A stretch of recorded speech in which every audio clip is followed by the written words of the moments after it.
Um, I just want to make this thing right before I put the video out.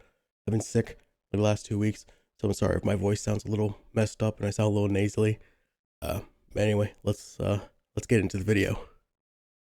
Back in May, I decided that I was going to go visit a haunted mental asylum. It was probably one of the most scariest adventures I've ever been on in my life. Is what I would say if I really wanted to clickbait this. You might have noticed the title actually has Asylum in quotation marks. That's because this technically isn't an asylum. It never housed mentally disturbed individuals. It's actually known as the Eastern Pennsylvania Institute for the Feeble-Minded and Epileptic. There was no insane people here. Minus no, actually, yeah, there were no insane people here, just heavily, unfortunately, mistreated individuals who haven't moved on. So, but the thing is like all the advertisements and even like getting the tickets to the event, they all say asylum on them. So, I don't know, kind of odd. But anyway, I decided to actually go with my mom. She's gonna love this photo. Anyway, we decided to go there because we wanted to hang out and we wanted to go do something fun, and we both love ghost hunting. So that's what we decided to do. And this is basically another ghost hunting video. So you know what that means. My name is SashJo, and welcome to Seekers & Co.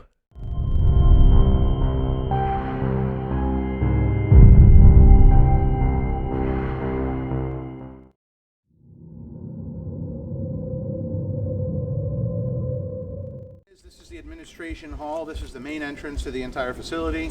Any intake would have happened in this door right over here. This is also where you would have started your haunt tour if you actually came here during the Halloween season. So there was a big line that would actually stretch around here. They'd be separated over here. You'd go up. The nurse would give you some rules, and you go in there. So this is where the Pennhurst Asylum Halloween attraction starts. Cool thing to note, by the way, as far as the asylum name is concerned, the Pennhurst Asylum name is actually a fictional name. This place was never known as an asylum. There's a lot of people who, especially online or some people on like YouTube and such, they try to talk about this place as though this has always been an asylum, and that couldn't be farther from the truth. An asylum is typically an institution that delves in, what's the word I'm looking for? Psychiatric cases and stuff. It's usually like a jail for psychiatric patients. That's usually how it's been portrayed, especially in media. Unfortunately, with the way that we tend to treat those with disability, we tend to just kind of put everybody who's different in the same bubble. And thus, anybody who has disability can also be lumped very easily with those who have psychiatric issues or psychiatric conditions. And that they're not the same. They shouldn't be treated the same, but for some reason it just happened that way. This was an institution at first it was known as the Eastern Pennsylvania Institution for the Feeble-Minded and Epileptic. It was eventually they changed the name to the Pennhurst State School. It was also known as the Pennhurst State School and Hospital. Ultimately, it was known as the Pennhurst Center. It closed in 1987 as the Pennhurst Center. Never was it known as the Pennhurst Asylum. That actually came about in 2010 when this place became a haunt. They wanted to keep the Pennhurst name because of its notoriety, but they wanted to do something fictional in its stead and kind of make it a little bit more fantastical, right? Unfortunately, in trying to keep the name, they kind of, with society and the way they treat others who appear different or look or behave different, it just didn't work out. It was a bad decision. But that's what I'm here for. I'm here to talk about the real stuff, and that's why you guys are here right now. That's the reason why we don't just release you into the buildings so that you can go on and ghost hunt with all this incorrect information. I'm really here to correct a lot of those mistakes, a lot of the urban legends that you may have heard. In fact, how many people have done research about this place prior to coming here? I know usually a good handful, a good percentage of people come in and they've seen something like, you know, BuzzFeed Unsolved or Ghost Hunters or anything like that. Like people do, you know, watch stuff to pregame coming here. They didn't see me, and so they don't have most of the truth. And so that's why you guys get the treatment today, because we're trying to kind of, you know, correct that a bit. So, at any point, do you guys have any questions about what it is that I'm talking about, and maybe some clarification, or you have a story that you heard about that you'd like to hear the truth behind? Let me know. I'm here to talk about everything that I know as the truth. One of my biggest projects that I've really kind of taken in this job is to find all those urban legends and find that seed of truth behind the urban legend. That's how urban legends spread. There's a tiny bit of truth that just blows up into this huge fantastical story and makes that little piece of truth makes it believable, and it just compounds and compounds until we get these weird crazy things that only you could hear about in Hollywood. Chances are it only happened in Hollywood. That's what I'm here for. A little bit about me real quick. My name is Chris. I'm your historian today. I am a high school teacher, and that's actually why they chose me to be the tour guide here, because I know things and I tell people I know things, and then they trust me, and then you guys feel more educated. So yeah, that's literally what it is. I've fallen in love with this place. I started here in 2016.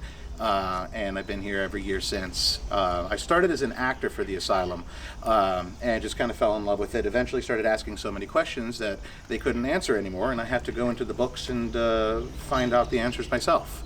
And so I became such a nerd that they paid me to be a nerd here. So yeah, please challenge me. I love getting to the point where I actually don't know the answer. It's like my favorite, when I have to say I don't know and accept defeat. So please challenge me. All right, so you guys are here to hunt some ghosts. You're here to actually see some pretty interesting stuff. You've come to the right place. You do have to get through me first, so I'm going to teach you a little bit about this place. Let me start with some of the facts. This place used to be just a farmland known as Crab Hill. It was acquired by Pennsylvania State somewhere around 1904 to be turned into the Eastern Pennsylvania Institution for the Feeble-Minded and Epileptic. It started, they accepted their first patient in 1908, and the rest is just, it snowballs after that. It started with a capacity of 500 people. This was a small campus, but within months, they had the capacity, what am I trying to say over here? I didn't have my coffee, so I'm like running on fumes. The buildings had reached their capacity within months, and we needed to expand almost immediately. So within 10 years, this place doubled in size, and it had kept on growing up until the mid-50s. This building over here, the admin hall, this wasn't actually in the picture until 1918. Prior to that, Philadelphia Hall, which you'll see later on, you were actually standing right next to it when we were waiting. That was the interim administration hall. After this one came into the picture, Philadelphia became more dormitories. So that's where we're at there. Now, why did Pennhurst come into play? Why did we actually turn this place into an institution? It's a really interesting history lesson. I could actually give like a 4-hour seminar on that. I'm not going to do that to you guys, but I'm going to give you the Cliff Notes. The main issue, I think, started in near the turn of the century, 1899 and 1900. That's when things got really weird for America as far as disability is concerned. Because this was around the time that we had just gotten off of the Civil War. Like, the North won, everybody's happy, yay, we did it, we did war and then we won. At least one half of the country won. But nonetheless, we were kind of jazzed at the fact that war was not happening anymore, right? Now, I don't know about you guys, but in my reading, I've learned that when war happens, the country that participates in war suffers, right? Not just in losing the people who have participated, but also economically. The people themselves have suffered in more ways than one. And then just it's a ripple effect that is felt for years after war has concluded. we just got done participating in the war in which we fought both sides. So the damages were doubled for us in the U.S. On top of trying to make amends and trying to be friends, we also suffered economically twice as much. Our people suffered twice as much, and so on and so forth. This war was also gruesome. We saw some of the worst disabilities coming from this war. People were maimed. People were fighting their own family members, and so they're emotionally completely messed up because of this. We are not okay. But we won. So everything has to be okay, right? So that's kind of where we are at this point. Everything has to be okay because we won. So anybody who's not okay, get with it, bro, because we got to do this. And so the people who are really championing for this idea of we're okay are, of course, the ones who have the money and who have the power. And where they are sitting right now is in these major cities all across the U.S. Where the money and the power is. These major cities are trying to convince the U.S., the rest of the U.S., that everything is in fact okay. Look, I have awesome storefronts, and we have bustling cities. We're expanding our cities. They're getting taller. They're getting wider. There's so much good to be had in these major cities. So you know what we have to do? We have to bring in more people, more taxpayers, more business owners who can actually have some power and money here. We get to this point, however, where on top of trying to bring people in, they're also bringing in people who are not faring so well. They can't afford to live in these cities, and so they become street urchins. They become the homeless population in these major cities. We can't have that. We're trying to convince everybody that everything's okay.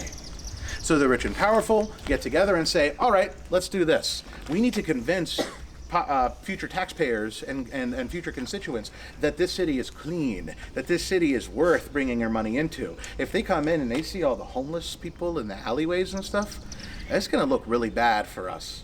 So how about this? Let's literally kick them out.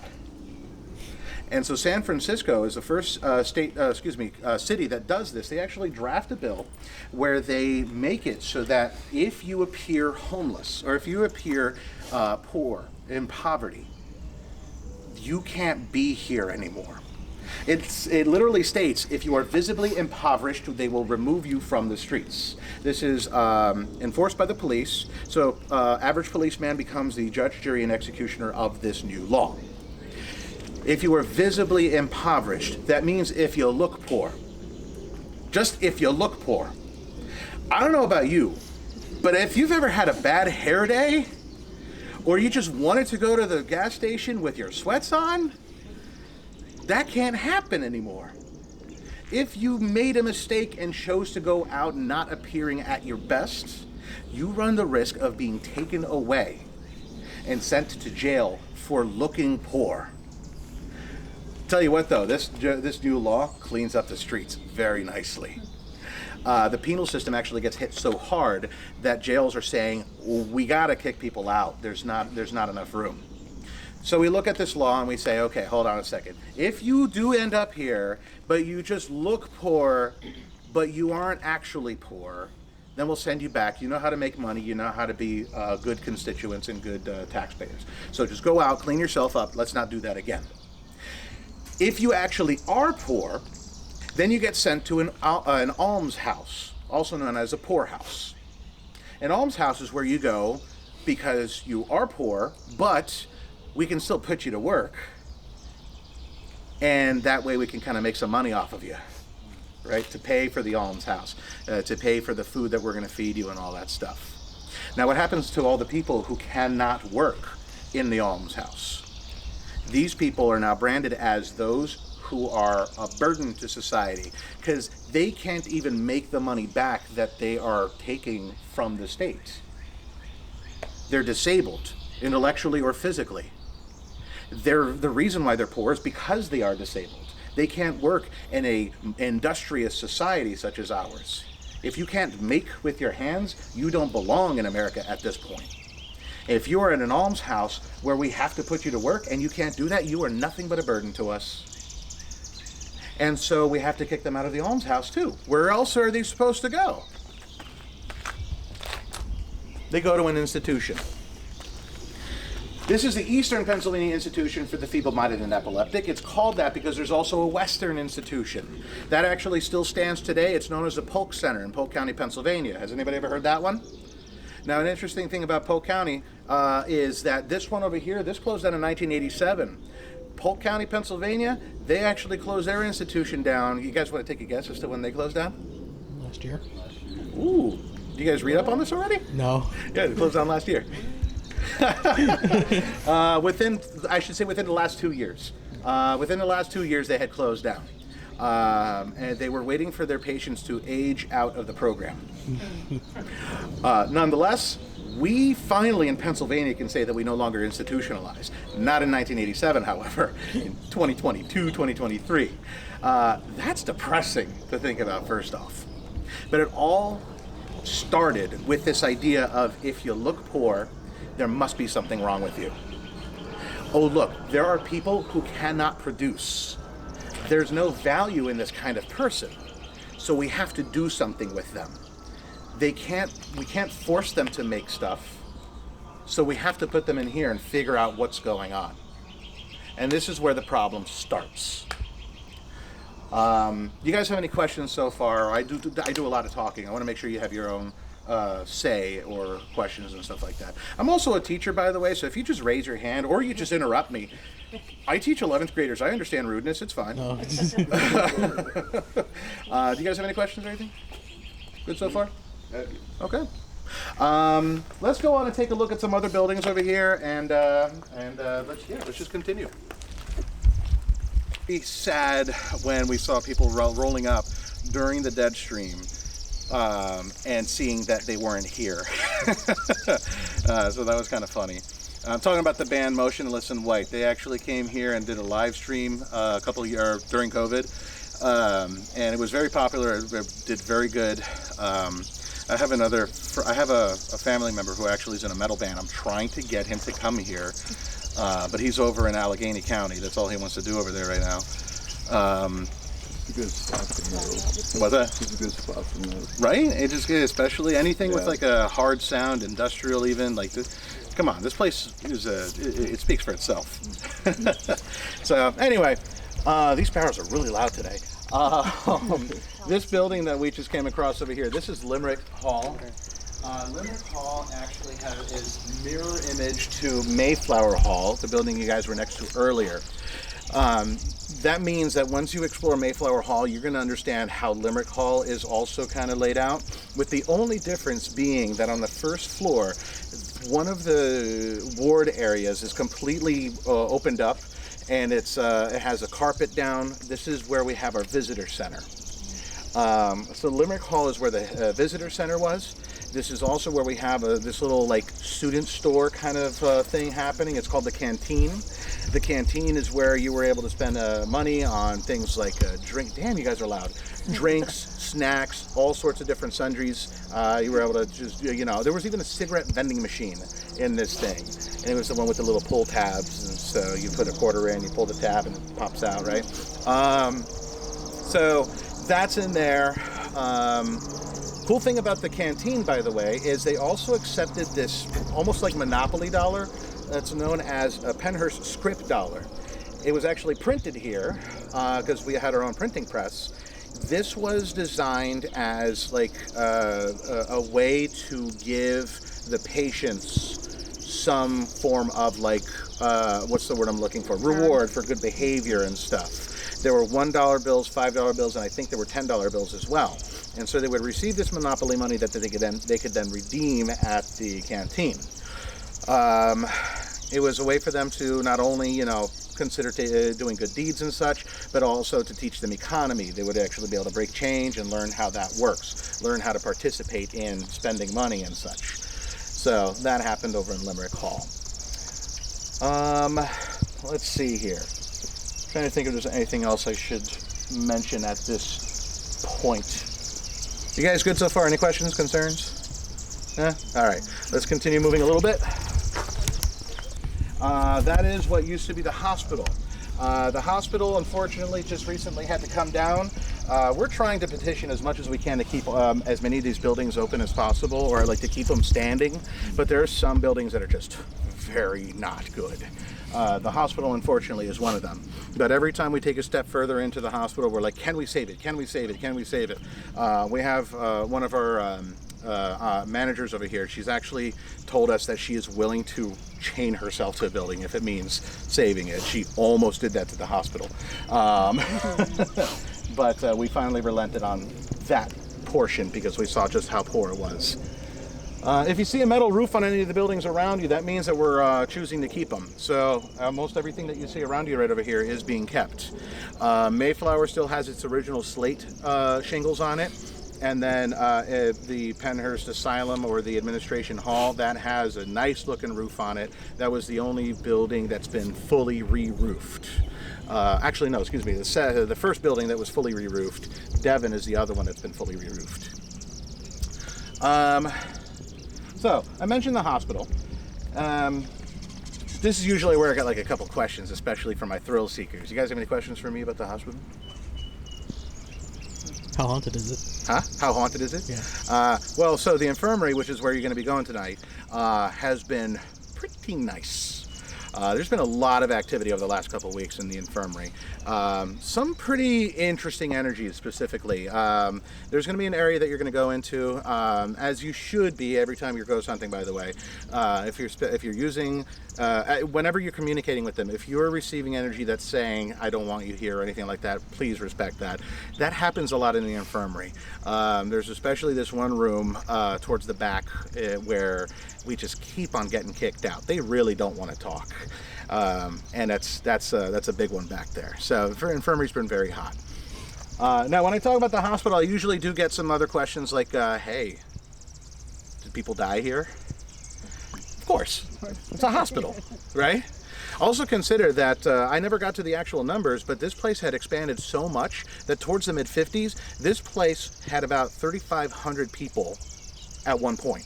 I saw a picture of a room where it was just a room full of cribs, and it wasn't just babies, and their legs were like this thin, like they never got out of the crib. They look malnourished, or at least atrophied. Yeah, it was bad. There were cribs. There were cribs, especially for some of our immobile patients. Now, cribs, especially for the profoundly disabled, there would be cribs for those individuals, especially considering the fact that some of these individuals have absolutely no balance whatsoever. And so you needed high wall environments for them. But yeah, especially towards the 30s and 40s and such, the only way that you could have a hospital is if they were this warehouse style, which is bed, or crib. So yeah, it was very common to see a picture like that. And if they're immobile, especially if it's overcrowded, yeah, they're going to atrophy and stuff, and it's not a good look. But yeah, this place was hopping. There was about 3,500 people at one point just in this campus over here. Again, this place started with a capacity of 500. So imagine how much expansion that meant. But because of that, this place was a veritable city. There was a power plant on site. You probably saw the power plant on your way in, right? The smokestacks next to you. That's the power plant. Next to the power plant is a water treatment center that is now part of the, I just lost the township that's next to us. Oh man, I'm off my game today. East Vincent Township has the water treatment facility right now. There was a water reservoir here. There used to be a laundry facility here. This place had it all. So this was a city. And in cities, unfortunately, there's also death. Also, if you ever find a hospital that reports 0 deaths, no. So yeah, there were of course deaths at that hospital. Now the next logical question to ask after that is, well, if there's deaths, that means there must be a morgue. Yeah, it's actually in the middle of that rubble pile. It wasn't even anything to look at then anyway, because prior to it coming down, urbexers had come in and totally gutted the place. They even took the doors off the hinges. It was nothing. There was nothing to look at in there anymore. So it was just an empty room. It wasn't really, much to look at. But yeah, there was a morgue here. And if there's a morgue, that means there must be a cemetery, right? It's a weird answer to that one. It's like a yes but or no but. Unmarked. What's up? Oh no. So there is no actual cemetery on this site. The way it works is if you die at an institution, you would be sent back to your home county. This is the Eastern Pennsylvania Institute for what it's worth, which means that all the Eastern Pennsylvania counties were being serviced in this location. So if you were a Bucks County resident and you died here, you'd be sent back to Bucks County to then be claimed by your next of kin or whatnot. Let me see here.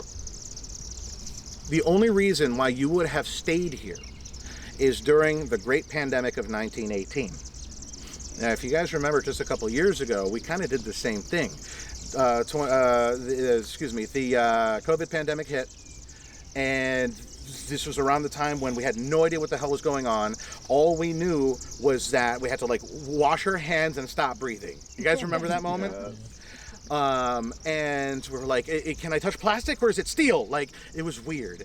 But there was this moment where news stories were erupting out of New York. If you guys remember the helicopters going around this one hospital because they started opening up this parking lot. They were digging it up. They were digging up the parking lot and they were burying people en masse, right? People were like, it's inhumane. It's the worst thing I've ever seen. However, it is part of the medical code that if you are in a pandemic situation and you don't know what's causing this pandemic to spread, you don't spread it.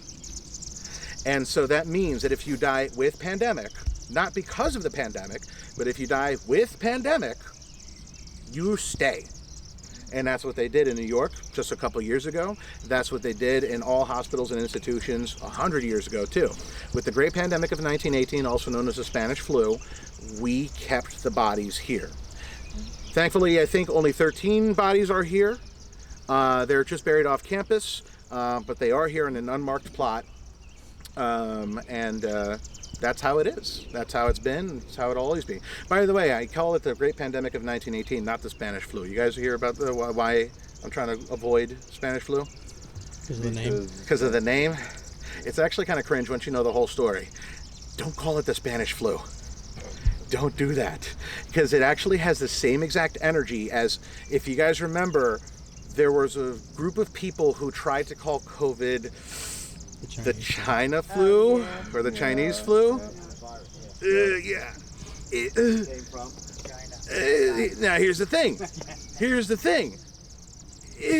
The Spanish flu, no. It actually started in the U.S. and I think it was Wisconsin or Wyoming, one of the W states. And they brought it to Europe because this is around the time that we were trying to play war. We were playing war in Europe. Spain didn't want to play war with us, so we were mad at them. But because we were also trying to play war, we were trying to bolster the troops. We were trying to make sure that everybody was in on this. And then this pandemic started to spread. And all the countries who were participating in this game were like, Spain didn't want to play, and Spain was like, hey guys, there's a flu. He said it. And we all blamed Spain for the Spanish flu. It started in the U.S. You really are a teacher, aren't you? Yeah. Can you tell? Now, that's why we don't say Spanish flu, because it's literally, we were pointing fingers. We were pointing blame at the people who didn't want to play war. So that's how that works. Now, if there's an unmarked cemetery on this site, do we get to go see it? Do we? No. God, no. Do we even know where it is? I'm sure. There are people who do know where it is. You're not going to find out. That is a trade secret. We're keeping that secret. It's funny enough, it's actually on a private property, and the people who own that property have very big guns. So we're not going to challenge them. Yeah, I don't want to get added to that. Yeah, no. It's an unmarked plot. It's actually overgrown. You can't tell that you're even standing on it. For a moment, a couple of us were actually thinking, like, do we want to clean it up? Maybe plant some flowers, give them a little bit more dignity. And we decided, in an instant, no, because that'll bring attention, and no, we're gonna let them rest in peace. So for the 13 people who still lay on this property or just off this property, we're gonna let them rest in peace. Yes. Any murders here? Ooh, now this is a city, And so there are instances of violence in this city, just as there are in any city, right? So I don't actually know for a fact if there has been an actual murder. But there have been acts of violence. There have been people who consider the wide array of people who were brought here with tics, with just lashing out. And so there are people who have beat on each other. There are people who have bitten each other and such. I don't know for a fact, however, if there's been an actual murder here. So that's a good question. What about experiments? Ooh. So we hear about that a lot in Hollywood and such, right? Experimentation and such. Consider the fact that in Pennsylvania, in all states really, we wanted these places to come up. We wanted places to put people with disability in because we don't want them in our streets, right? And so whatever you do with them after you get them here, I don't care. I'm the taxpayer and I don't want you to take my money. So just put them in here and we'll forget about them. So the people who actually are running these places, they have to find ways to make money. There are places who resort to medical experimentation or pharmaceutical experimentation to make ends meet. Less attention is paid to those in the psychiatric facilities, because especially if they're considered the criminally insane and such, well, you know, we can easily dehumanize them, and whatever you do to them, I wouldn't care. And so there are pretty interesting experimentations that happen on those individuals. Now, in Penhurst specifically, the only experiment that I've ever heard about was a pharmaceutical experiment using over-the-counter painkillers. Specifically, she said it was like, the woman who I talked to about this, she's like, I think they gave them ibuprofen. That's the only medical research that I've ever heard of on this property, was a couple rounds of ibuprofen. This place is actually pretty clean as far as like some of the other stuff, horror stories we've heard of. Not to say that nothing bad has ever happened here, but it's certainly toned down compared to what we've heard. Good question though. Another one? I was gonna say, where do you get things from? Is it like people passing and sneaking down? Is it We- like lodges and stuff? Or we is it grab it one from- person that's like, I do everything. We grab it from anywhere. It does go through a huge vetting process. We do look to see if they're actually, you know, from where they say they are and such. We have 2 historians who actually work with us. If you ever come back for our history tour, our daytime history tour, you'll get the full event, the whole lesson that I have planned. I only give you like the snippets. Let me just look at the time, speaking of snippets. Okay. What's up? Is it difficult to experience any paranormal activity when you're with a group of people in the same building? Oh no, they show themselves when they want to be shown. It doesn't matter if you're in a group or if you're solo. The fact is, like, I'm one of those, because I'm the historian here, I think they like to just keep me happy. So I can literally sit in the middle of the infirmary with the lights off. I've fallen asleep on this property. Never once been bothered. Occasionally I'll feel things, or I'll see something in the corner of my eye, that kind of stuff. I've never had a profound event happen to me. But then I'll walk away from like a group of people or whatnot, and there's like, holy shit! You know, it's crazy what happens here. They keep me happy, I think, because I'm telling their story. But it doesn't matter if you're in a group of 90 or if you're solo. You're still going to get an experience here. Now going back to your question real quick. Remind me what your question was. How do you get the history? All of our information goes through a vetting process. We have 2 historians here that actually work during our daytime tours who actually worked here during the 70s and 80s. So we get their firsthand information. There are people who take our tours who volunteer information. Hey, I used to work here, or my mother used to work here and such. We'll take their information, their documentation. We also have historians who go to Harrisburg and collect information as well. So we're taking it from all angles. A lot of it though is like grassroots research kind of stuff. So yeah, I'm not telling you things that I heard from, you know, some Joe Schmo who walked in. That's what I was wondering, because like, Yeah. No, when Joe Schmo tells me something, I write it down. I'm like, all right, I'm gonna look at that. Okay, hold on. Yeah, sure, barrels of babies. Okay. And so I'll do that kind of stuff. Yeah. But yeah, good question though. Yeah, like where am I getting my information from? Am I just some just like you schmuck who's yeah, you just have to believe me because I said it. Yeah, you're like, I did it. Like tragedy, like fires or anything? Oh, say it one more time. I'm sorry. Like fires or anything like that? There have been fires on the property before. There is actually, so funny enough, that building all the way in the back over there, you can see on the left side, it's a little worse for wear. That was a hobo fire that actually started like 10 years ago.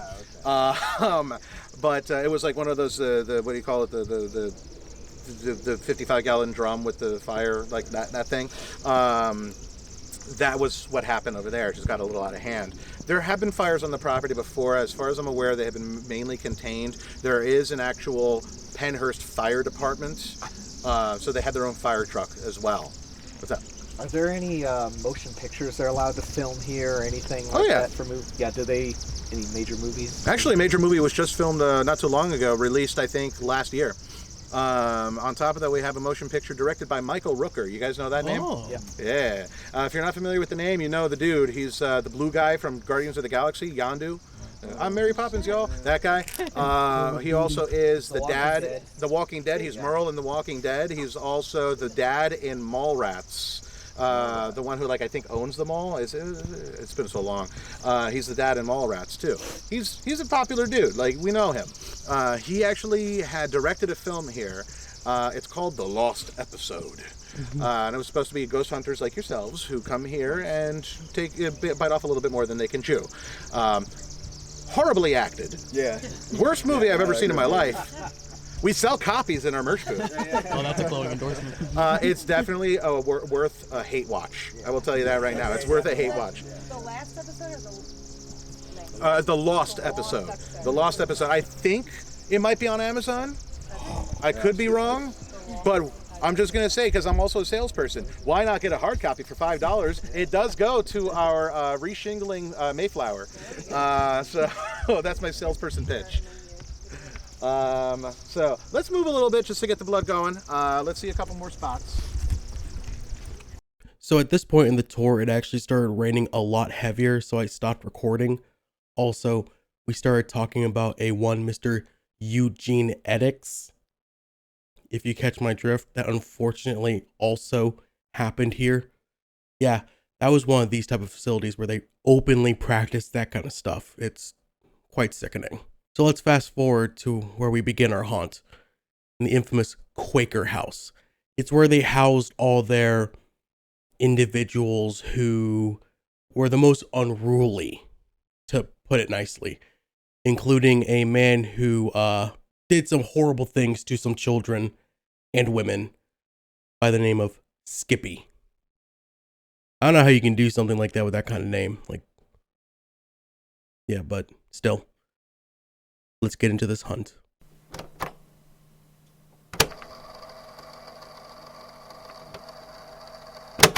It's kind of associated with this place. You may have heard of a spirit on one of the ghost shows named Skippy. I had a friend of mine who came here on a private about 11, 12 years ago. And they got into this building when they shouldn't have been. With, an investigator and his previous ownership, so. They came in here and they described that apparently there was a spirit of a maintenance man who inhabited the basement. His name actually called him Skippy. I'm sorry. If I back out. As ridiculous as the name of Skippy is, they actually have found employee records, like an in-service sign-in sheet, where there was a maintenance dude who signed his name, like John Skip Williams or whatever. But Skippy is a little more mocking term of him. Now, for the most part, as we roam the grounds tonight, we're not going to be doing the whole Ghost Adventures challenging spirits, show yourself, you cowards. But there is one exception.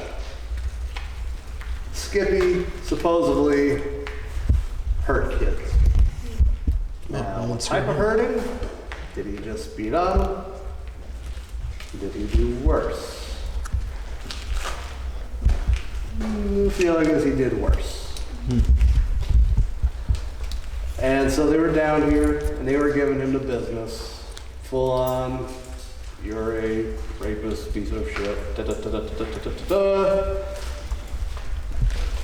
Skippy also apparently has a thing against two groups of people. He does not like women. And he does not like kids. Specifically, if we had more than one of us, we would be in trouble. But they were giving him the business when all of a sudden, now you see like that light right up there. Now there was one right here.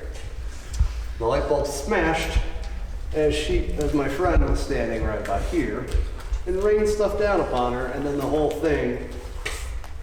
Now this is old stuff. This is again over a decade ago. Yeah. The whole lighting thing came down upon her. Something of that size could have done some damage if she had been caught by it. She came back a few years later and eventually became an investigator here. At the time, can't really see it, but there's a door down the end that connects to the tunnel system. As it stands down at that door, maybe about 10-foot hallway stretch, and then another door to the tunnel. At the time, there was just a wooden covering, but you could stick like a recorder in there. And she'd go, "Hey, Skippy, you asshole." I mean, excuse me. "Hey, Skippy, you scumbag. Do you remember me?" And so she listened back to her EVP, said, "Asshole." Skippy remembered. Now, this past October, we did a deal during that haunted house season, a high dollar ticket item called RIP, which allowed people to go through the haunted house stuff and then do investigating with us during this while the haunt's going on. It was a different energy, and it actually turned out to be a very positive experience, though you couldn't, using sound other than a spirit box and noise canceling headphones was the only option.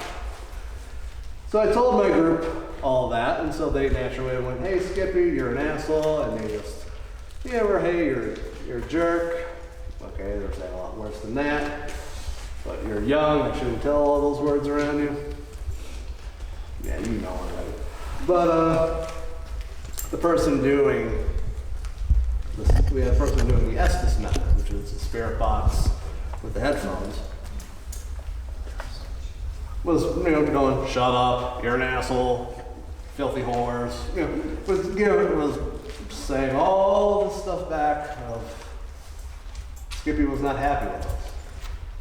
We had some cat balls set down, and then we attempted, then after it was time to leave, as we're walking down this hallway, following my group,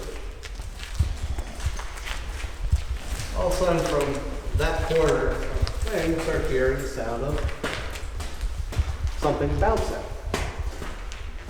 I look over my flashlight, there's a red plastic golf ball sitting there out of nowhere, especially out of place in a drab looking environment like this. Asked my group if they had done anything. Naturally they hadn't, because I'd been following them. Went over, picked it up, tossed the ball. It made the exact same sound. Skippy, it basically said, "Get the fuck out of here." So that said, you can try and interact with the skipster. He tends to hang out in this boiler room. You guys would like to come in and see if maybe you want to interact with any of us.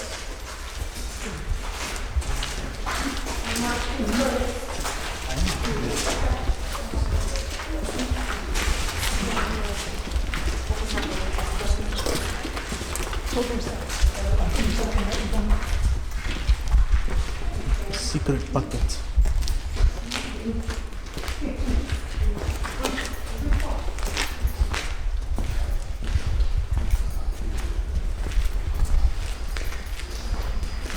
Nope, I know that sound.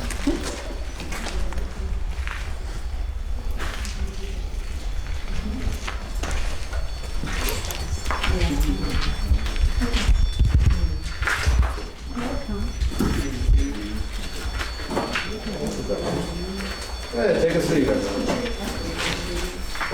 Again. sorry. I thought that was just waiting to see. Excuse me. I'm trying to do the essence method. You want to throw them in?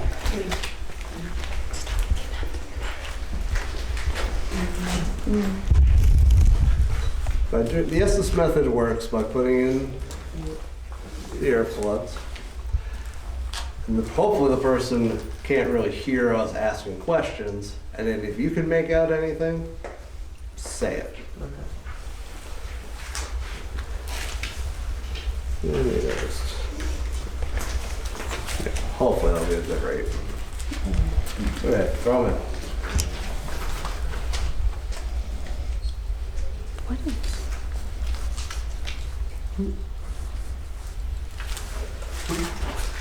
You're doing the essence method as well? Yeah. Anything you can make out, just say it. Will do.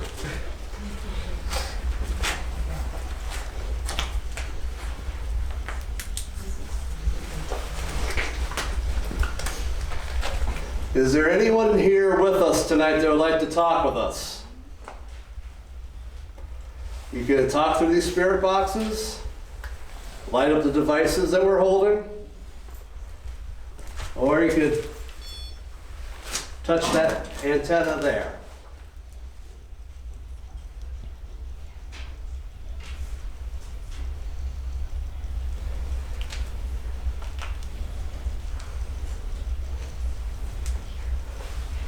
Is there anyone here who knows Skippy? Feel free to let us know if you're familiar with that Skip? scumbag. Okay. Is Skippy here with us tonight?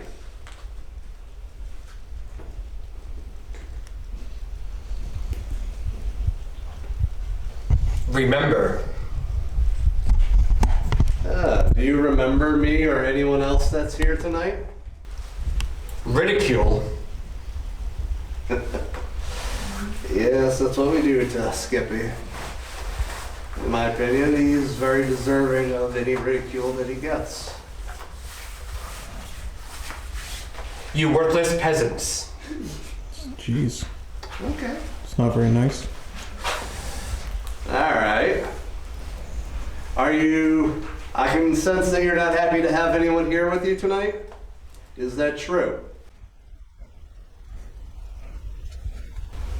All right. Why is it you don't like having people down here with you, Skippy?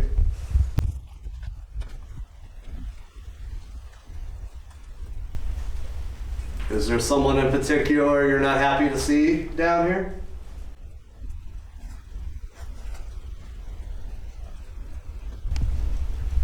Heard you're not a fan of women. Is that true?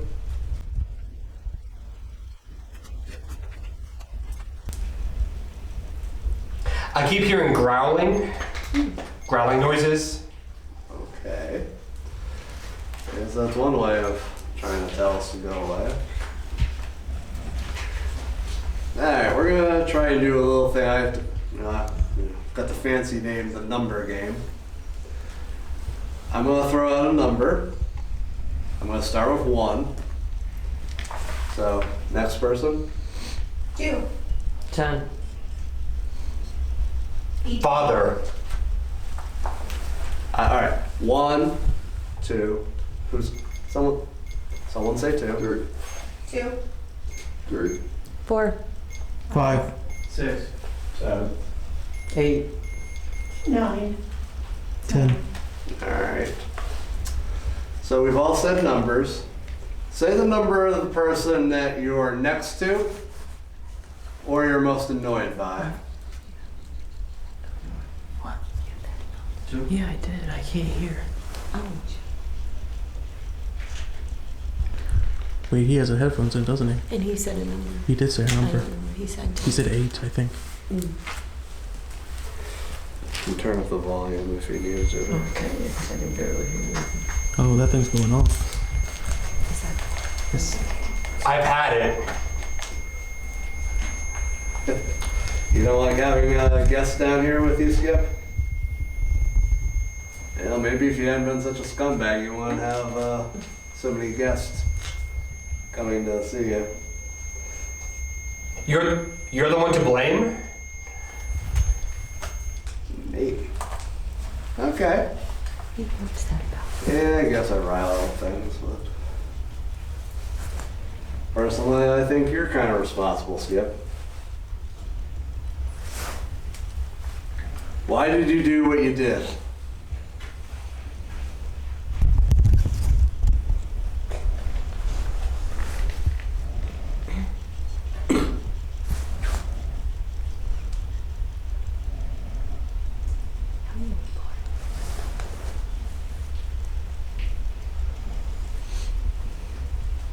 We all said numbers before. Can you say the number of the person that you were next to at the moment?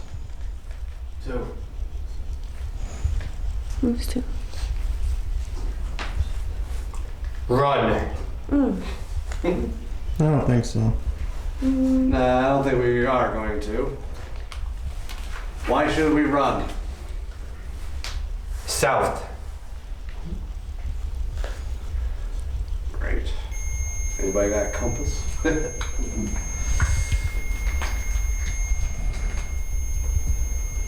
believe that's a temperature signal on the REM pod. Can you step away from the REM pod, please? Thank you.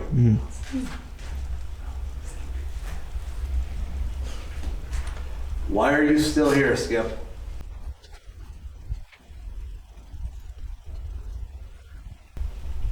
Are we allowed to ask questions as well? Go ahead. Okay. Where in the room are you?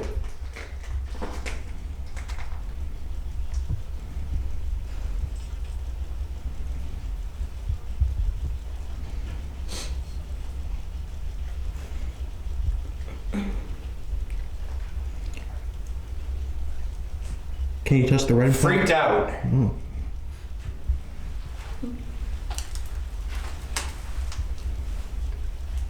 Speak. Oh, could you touch the REM pod again?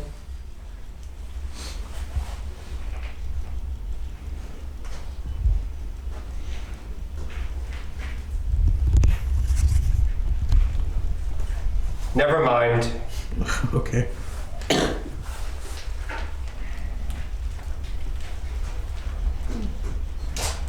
Is there anyone here that you would like to be trapped in this room alone with you? Oh, don't say that.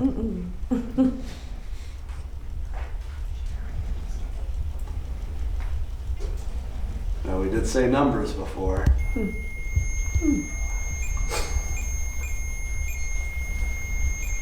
Alright. So you like the Well, REM pod? thank you for touching the pod, but we can't really tell a number by that, thank you. What happened in this building?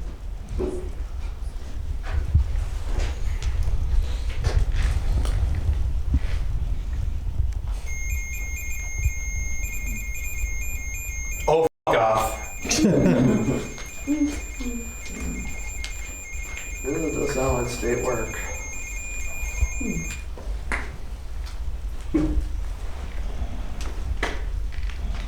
How many people are left in this building?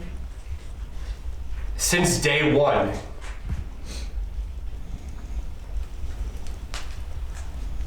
Five.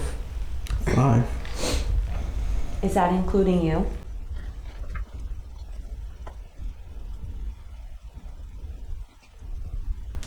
Eight.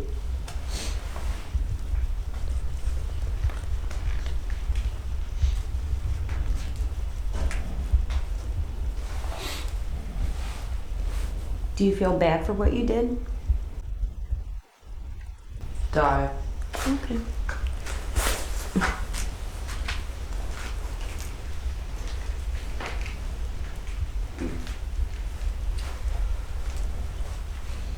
Why would we want to do that, Skip?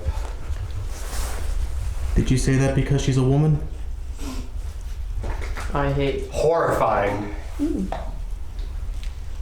I hate and horrifying. Did you hit this? No. Oh, okay.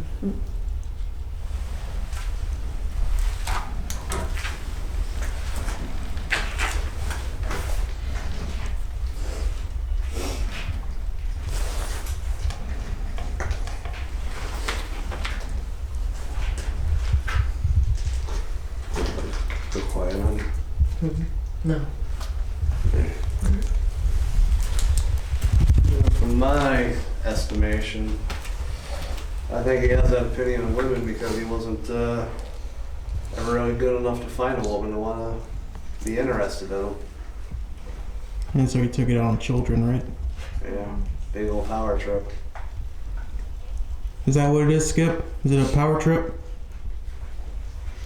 Hey Skip, you got a bunch of women in your space now. How does that make you feel?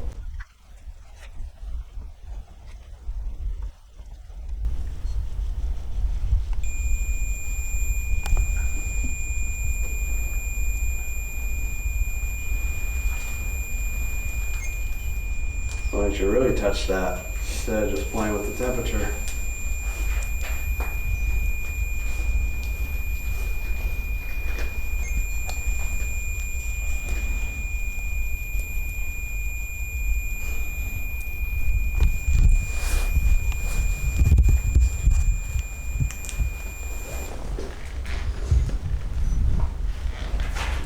You ever feel bad about what you did, Skippy?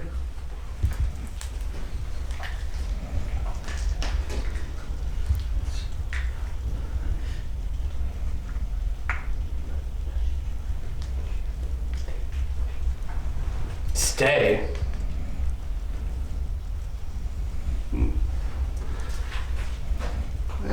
My freedom.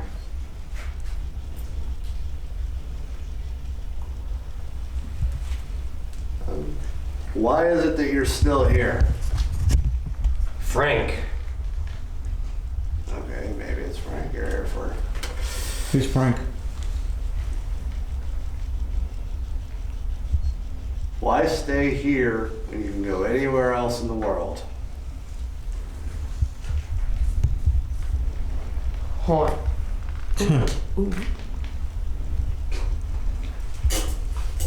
What the devil is. Yeah. Are you afraid of going to hell, Skippy?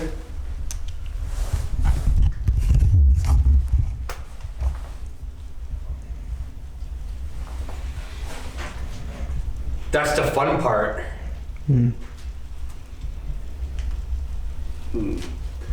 So it's fun to be here and be a haunt the place. Instead of going off and facing your consequences.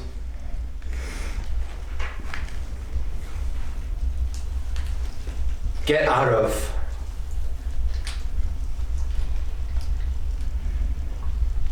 Do you not like us being in your boiler room?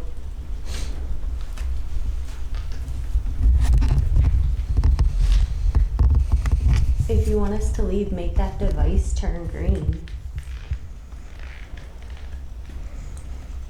Please. Can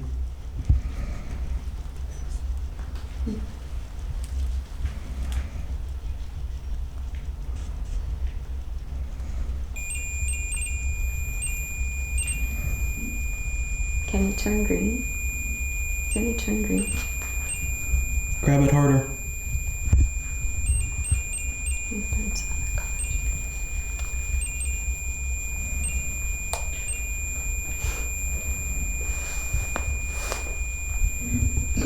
If you want us to go, you're gonna have to touch the REM pod. Touch it, make the lights go off on it. Don't just play with the temperature, touch it. It's all right.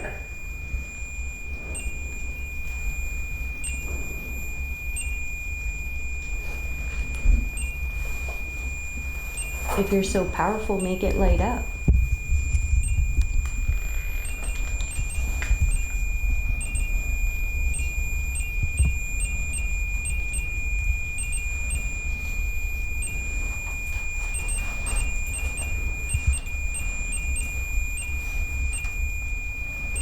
I don't think you're quite as tough as you think you are.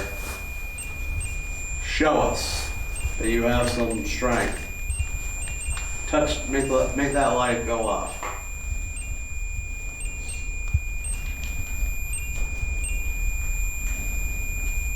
Why? Otherwise, you're gonna have people stuck in your boiler room all night. Screw you. Probably wish you could, Skip. But show us you got some energy. Make that light up. Stop. No, make it light up.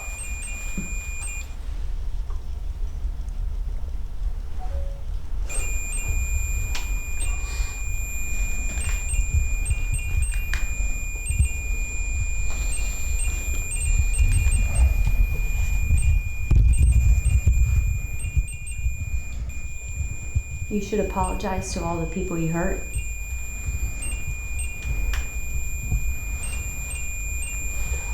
We'll leave here.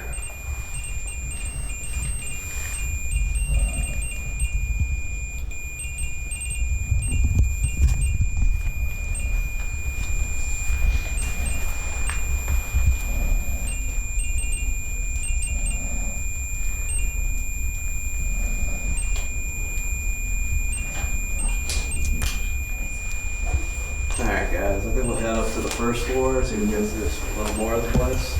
Alright.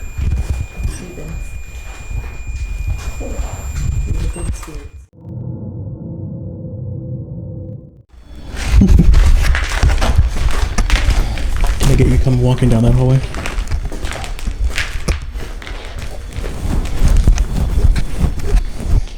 Alright, go ahead.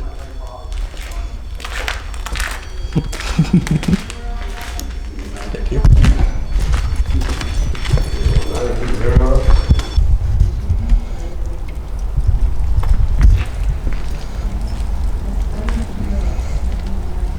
Motivate. All right, well, motivate me to go somewhere.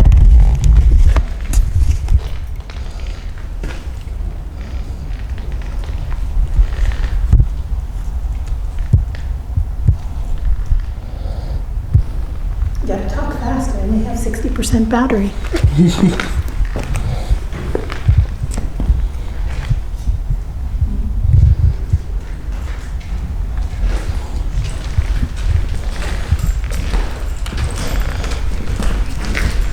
No battery packs are in the car. Oh.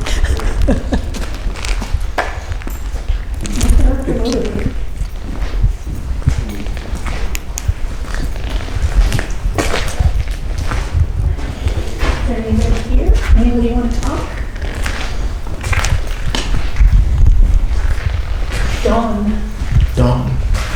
We're not going to be here until dawn. Yeah. We're only going to be here until a little after midnight. But we're here now. Yeah, if there's something you want to say to us, let us know. We're listening. Mark. Is that your name?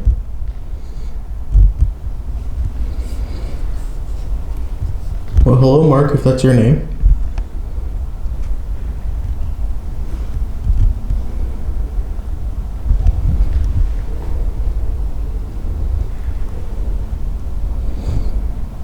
Hi, Mark. I have a thing here. If you come close, you can make it light up.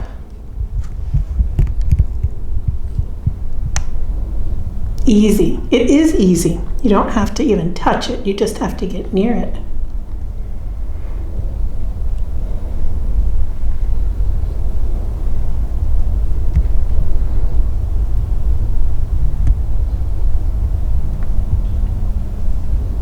Letter.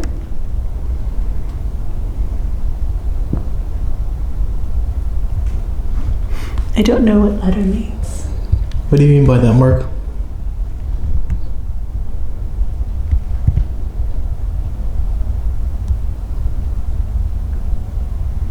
Gag.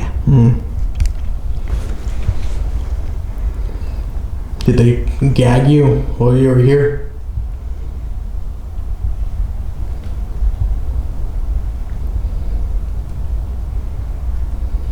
It's not fair, Mark, if somebody hurt you. I'm sorry. We're just here to talk. We're not here to hurt you in any way.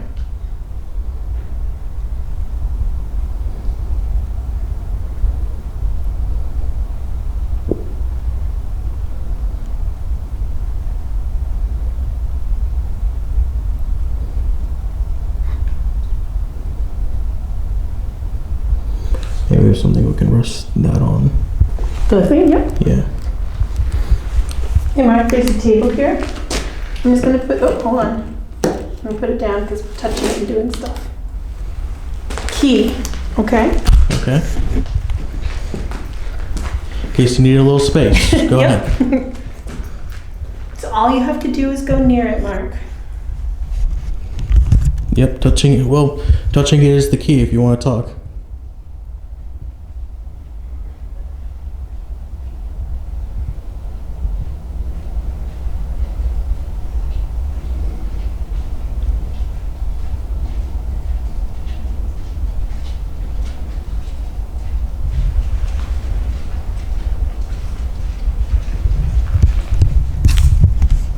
Are you still there, Mark?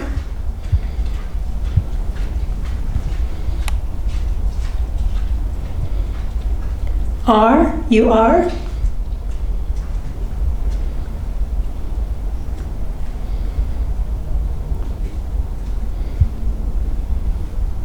Are you alone, Mark?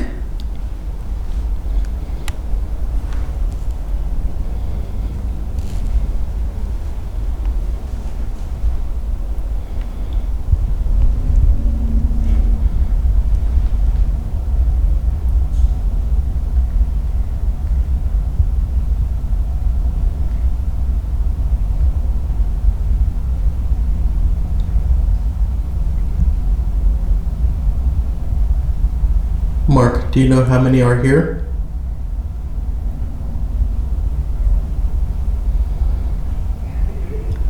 Square.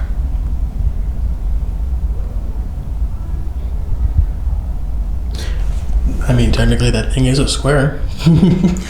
It is. And it's kind of on a square. Yeah.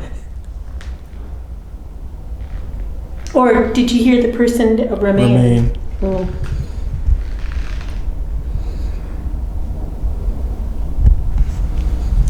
We're not here to kick you out. We're just here to talk, if that's what your concern is. We're not going to force you out of your home.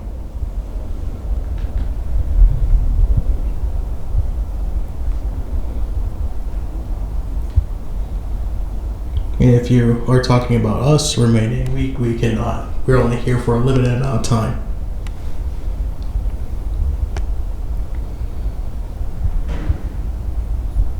But if you do want to talk with us while we are here, light up that little device on the table there.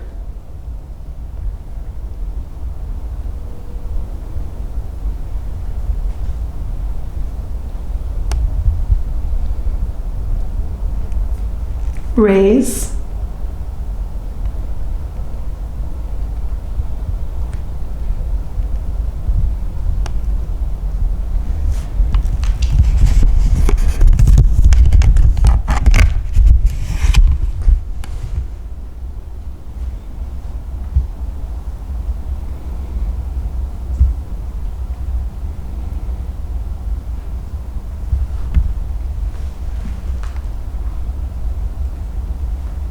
You hear those soft footsteps? Mm-hmm. I get them. Old. The building is old. Have you been here a long time, Mark? Can you see what it looks like now? Or does it still look like it did when you were here? Mars. Oh, we knew about Mars in 1987. I don't know about 1924. When did we go into this place closed? 70? Or was it the 80s? I thought he said 87. I think he did say 87. So when was Mars discovered? I don't know. Oh. Long before 87. Definitely before I was born. In the 1900s. Sorry, Mark. We're here to listen to you two.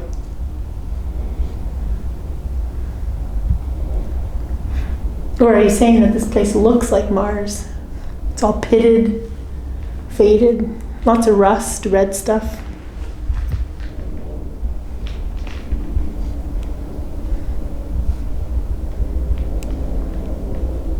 Delighted. That's a good word, Mark. It's a $3 word if I ever heard one. Well, I am delighted to be talking to you too. As am I.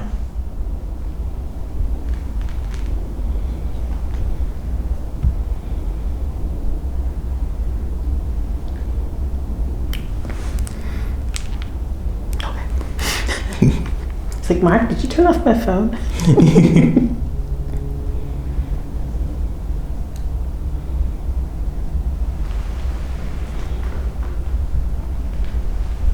Oi. I say oi all the time. Oi. Unless it's ol. I don't say ol. Looks like oi. Ooh, blood. You okay, Mark? Did something happen here, bud?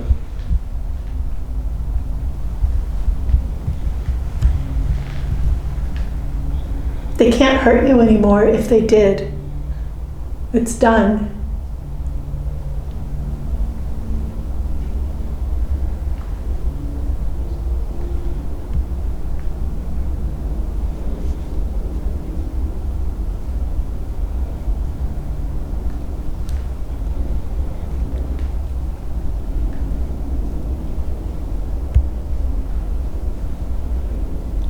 If you need to, you can use the energy from this camera to try and light up that little device on the table there.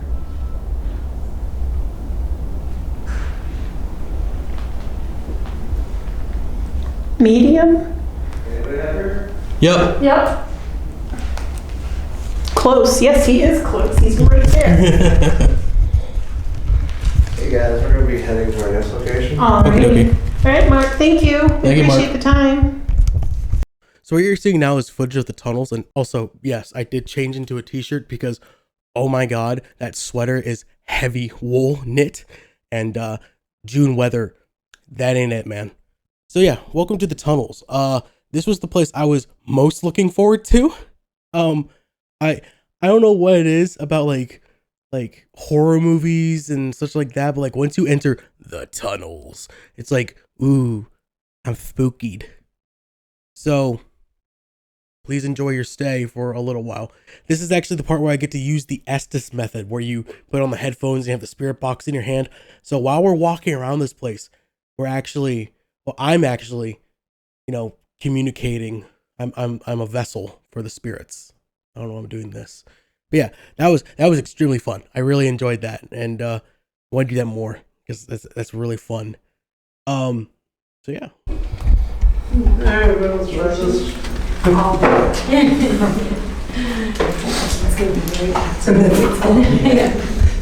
up.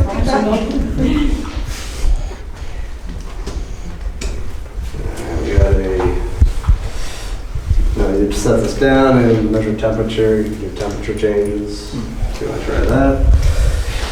Got a couple cat walls. If anybody wants to try that out. Okay. We're on a mission. We are.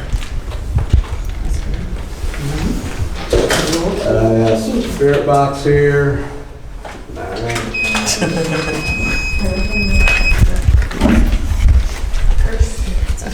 Go ahead, take a walk around. They do have some K2s if people want that. Make it go off. It's either really excited or. K2. Should I actually take this? Is that? Like, is that doing something, or am I just annoying everybody? I've never seen that piece of equipment. All right, we're just gonna leave it here because like it's loud.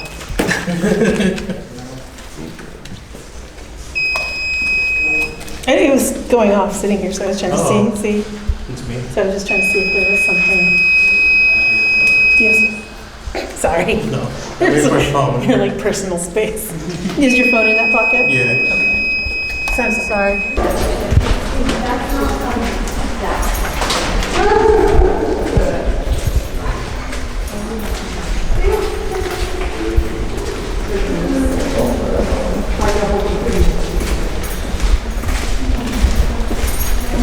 Yeah. Yep.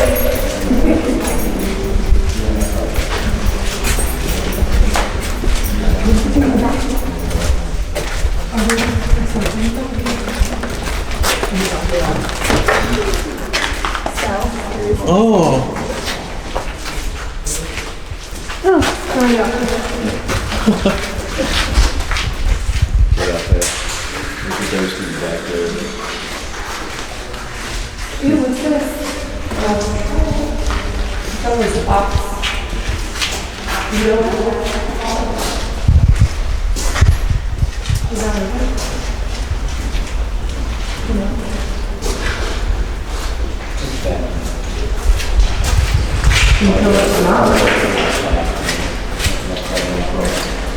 Monster.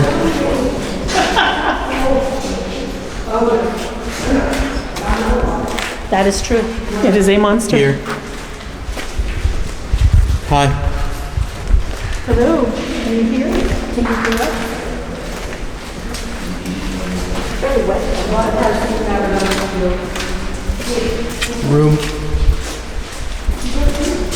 Oh my God. No.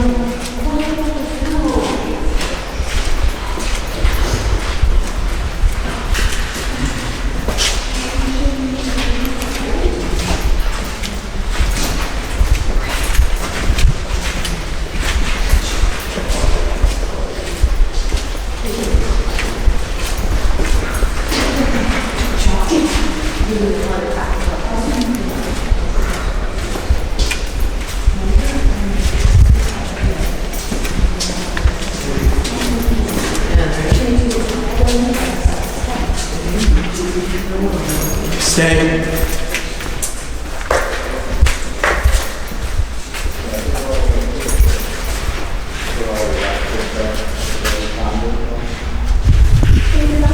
Oh my God.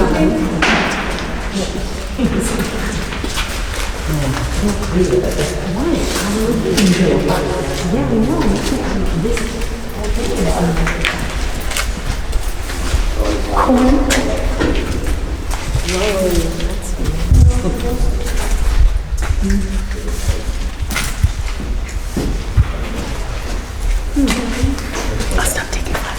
Room. Oh, nope, no thank you. Like it's falling behind or something. Yeah, it looks like it. Behind is up this one.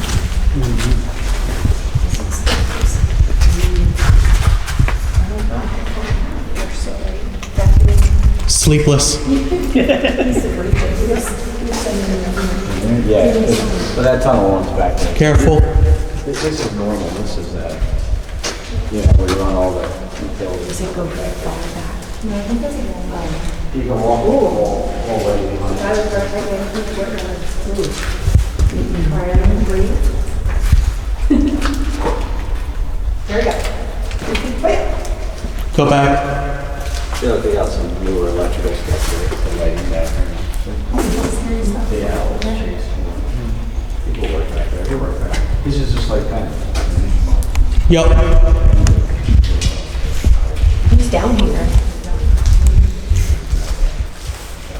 Check. We gotta check it. Is someone back here?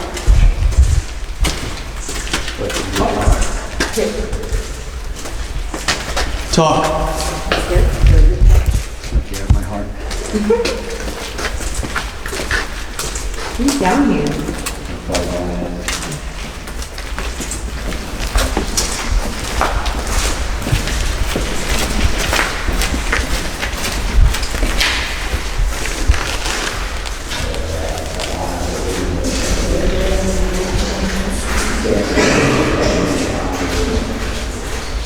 Hi. Hello. Are you here?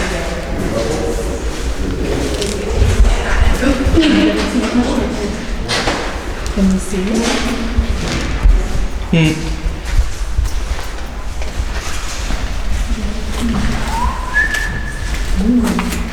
Sleep.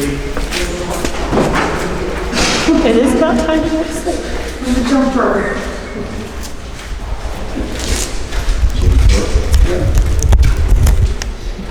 You.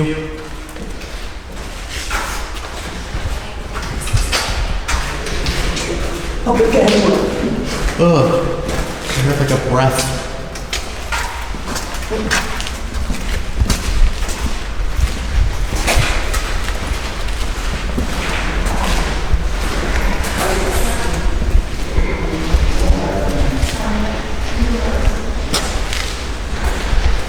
You're.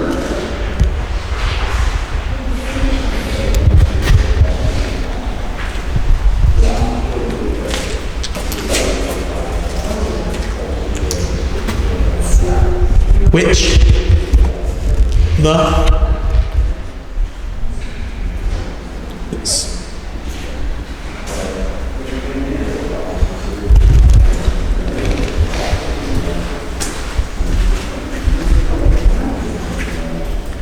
silence.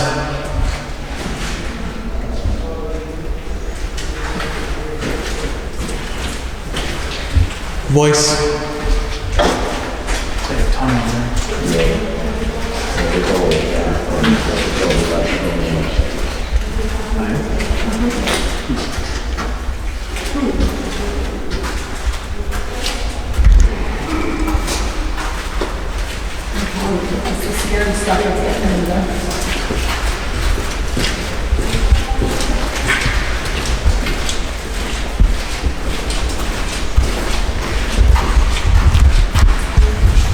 Would you mind filming me and then asking me some questions?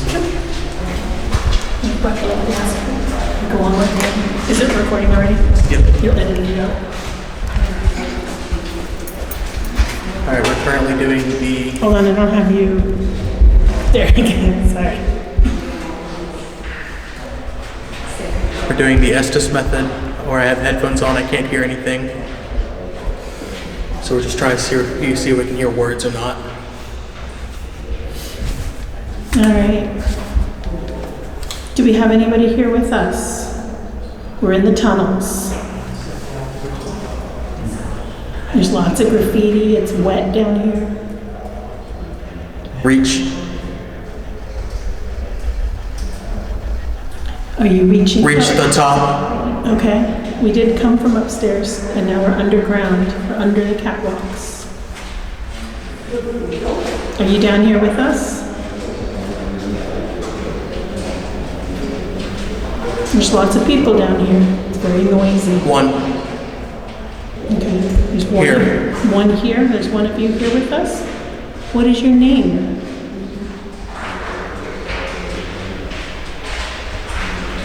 Are you a man? Bruce. Hello, Bruce. Welcome. Thank you for talking to us. Are you okay? Hello. Hello. Are you okay?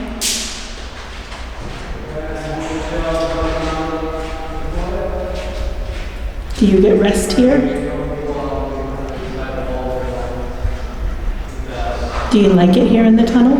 I am. You are? Stuck. Oh, Bruce, I'm sorry. You can come outside with us. You don't have to stay in the tunnel.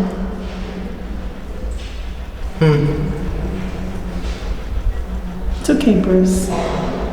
You can go. You can go anywhere you want to. It's lots of sighing and breathing. Kind of like, It's hard, Bruce. It's hard to make, it's hard to move. But you're safe.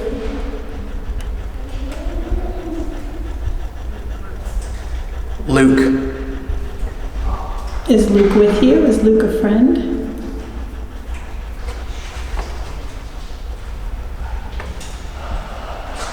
Yo. Oh, that's good. Is he a Mainer? Yeah. Yo. Very good. Are the two of you down here?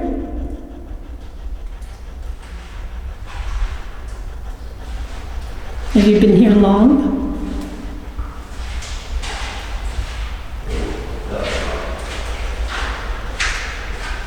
Thank you for talking to us, Bruce.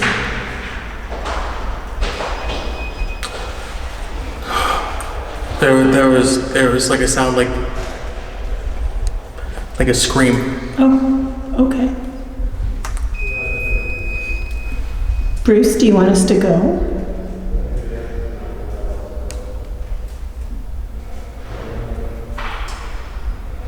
This is your space, Bruce.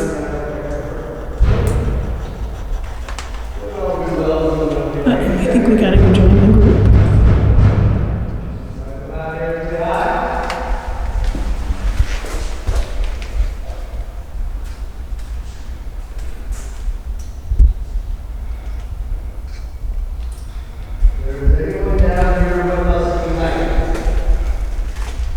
Xander, we gotta go. They're doing this session. Okay. Thank you. Did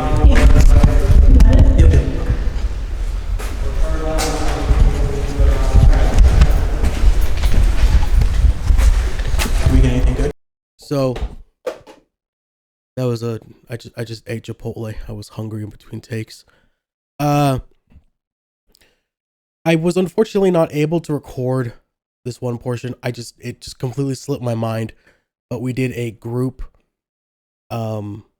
assist method, and some of the responses that we were getting were insane. I mean, I was under it, and we were getting questions and answers that were basically lining up. People saying like, I don't know where I am. I'm here because I'm cold in the tunnels. I'm lost. Where am I? It's wet. It was raining the entire time we were there. And so I eventually said like, I miss my mom. And that's when our guide that was walking us around was saying things like, yeah, there was children here. And a lot of them were just sadly dumped while they were here. So it was definitely a memorable moment, and you're just unfortunately just gonna have to believe me because I did not take any footage of that. So I'm really sorry, but yeah, it was really, really interesting.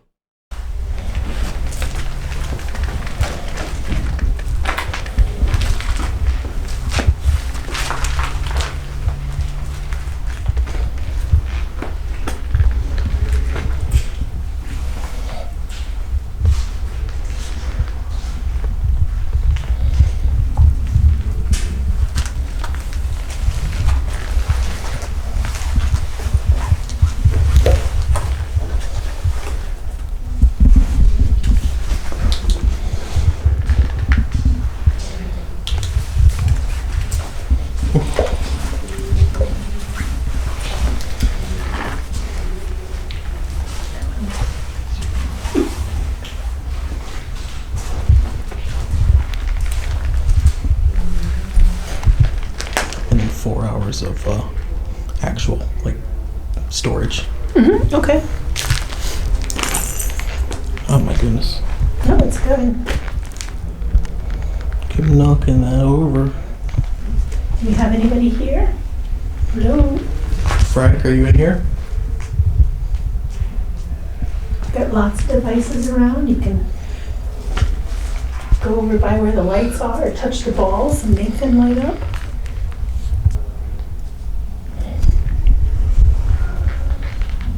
Did you ever say age ranges? Like, I assume it would be like infant to I would assume adult, elders. I assume anyone of any age that they would deem. Because he was talking about like the story over in the tunnels. He was talking about like a child. A mother had to bring her child here. I think I said the word young, didn't I? I don't know. Maybe.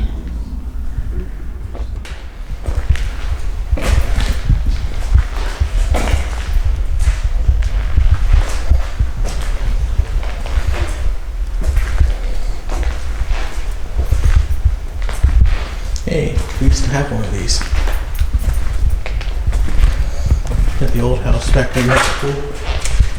Like a shade lounge? Yeah. Well, it's like a, yeah, I guess so. Like a pool lounge. Yeah. I forgot my swim trunks. Can't go nighttime swimming. Oh, hello, Mr. Ball.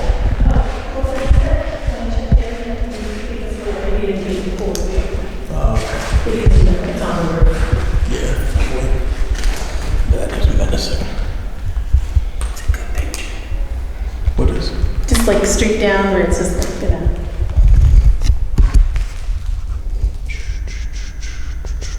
The reflection of the exit sign in the water.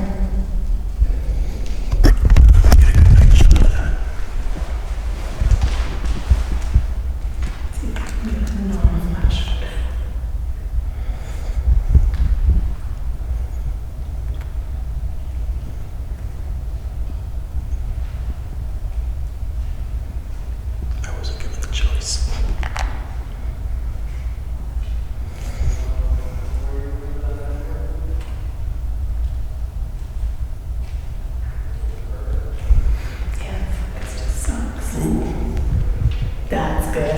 That's good. It's reflection. It's creepy with the flash. Yeah.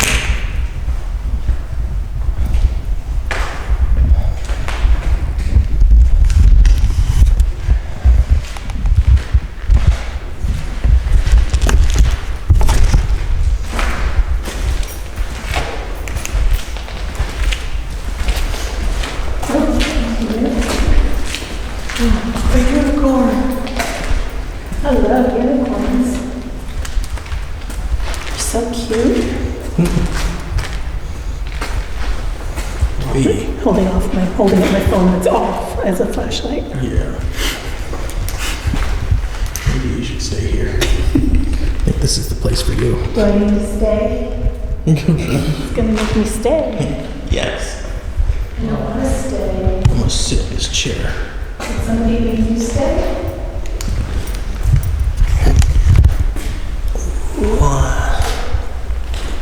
It's a metal chair. It should be fine.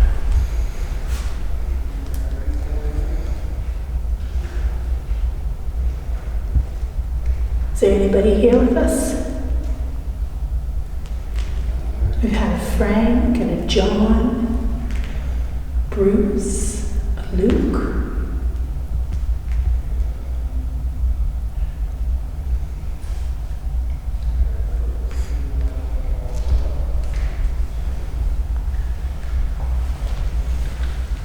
We're not here to hurt you. We're not here to push you out of the space that you're in. We're just here to talk. You can talk to us by going over to the device, making it light up. Seat. Yes, Xander is in the only seat. My legs hurt. It's been a long night. After that Estes messed up, I feel a little drained. Yeah. It's cold. Are you cold?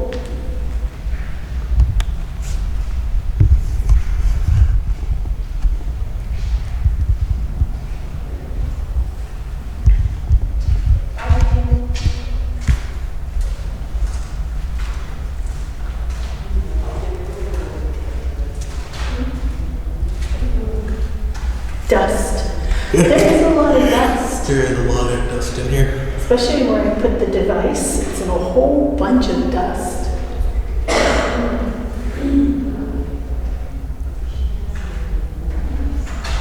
Does that change any colors, or what does the device do? It just has, it'll be red, but it'll be like fan out, so one little bar versus a whole bunch. Could you make the lights dance on that device?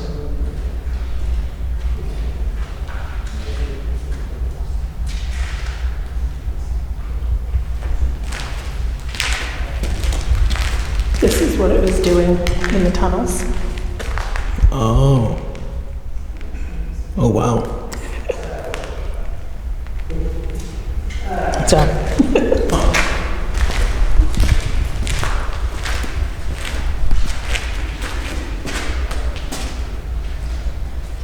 Compare, yes, I was comparing what it did to the tunnels to what it did here. Light. Yeah. If you wouldn't mind touching those lights there, I'm very appreciative. You can light it up and let us know you're here.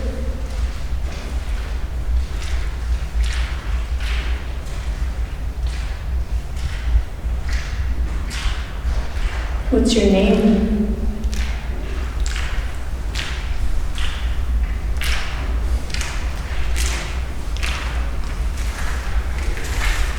We're gonna try it upstairs. Okay.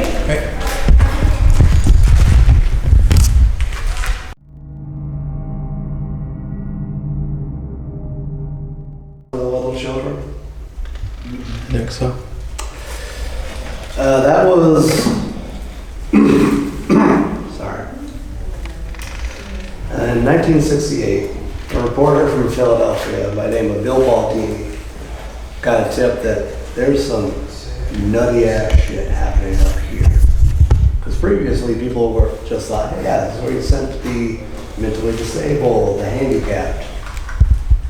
And everyone thought it was a quality professional place. What they didn't realize is that the place was severely underfunded and severely understaffed and majorly overcrowded with patients. He came up here and was like, holy shit, this is detestable. I need to come back with a film crew. And he was able to, he was basically able to blackmail his way into it and saying, either I'm going to tell everybody or I can come in there and show everyone and maybe I can get you some money. Maybe we could pressure the state government. Because when they did the math, the amount of money that was spent on a person in here was less the amount of money that was spent on an animal in the Philadelphia Zoo. And of course, there's more animals, more people. Well, more people than the animals, but still, the math said that was disgusting in the conditions. And he came up here and he filmed 5 specials. It aired Monday to Friday. And you gotta remember, this is 1968, when there was like 6 channels to watch. Yeah, so anything that aired was a big deal. And Philadelphia went, holy fuck, this is disgusting, we need to see more. And that the ratings were off the charts. So much so that it was a CBS station. CBS had informed all the stations around the country of, hey, this is a ratings bonanza. Find your own places like this and expose them. And that's kind of how Parole kind of got its start. Yeah. There, it is available on YouTube. And I can warn you, it is an incredibly tough watch. Yeah. Like, you're seeing, like, people just, like, shaking, just, like, rattling, banging their heads off the wall, but I don't know if they're exact. But essentially, people, you're hearing about them, and they're like, guilt, you know, you're not getting changed.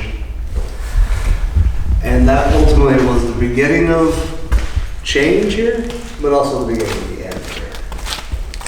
That led to lots of lawsuits.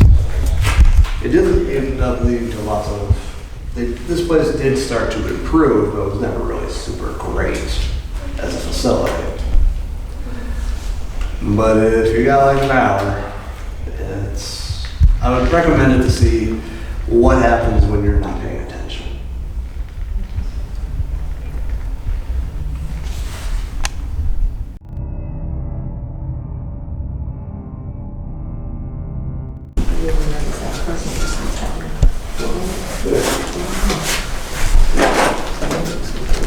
Quit. Let's head down Grow. this way and see. Quit and grow. Quit.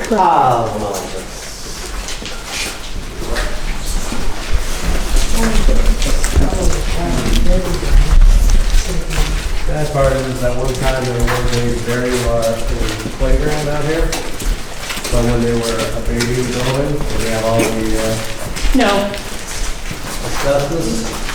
The baby threw Sex. Hello. Hi. Who are we talking to?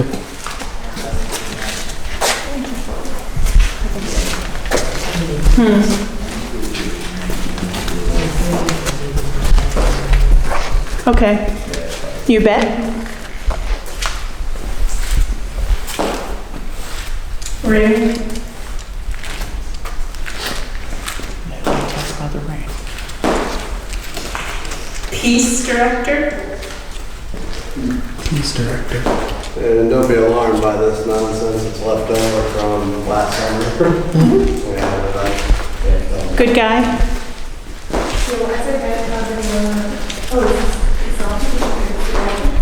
Black.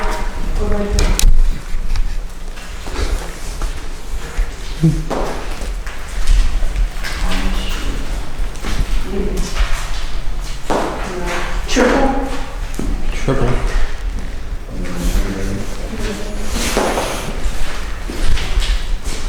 What about triple?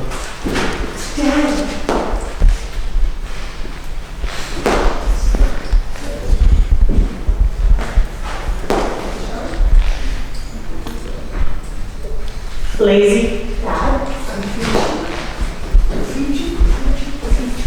Ears. Lazy ears. What about being lazy?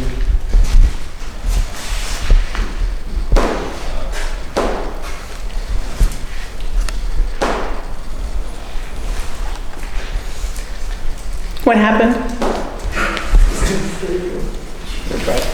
Time's what happened. Are you looking for a meal here? Is it mealtime?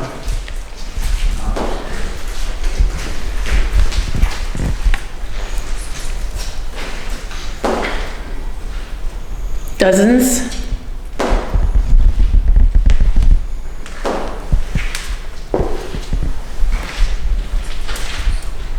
Done. Is 2.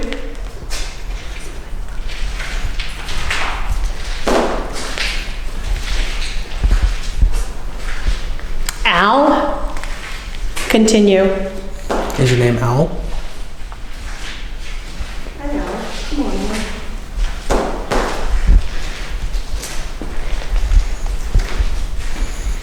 What are you doing here, Al?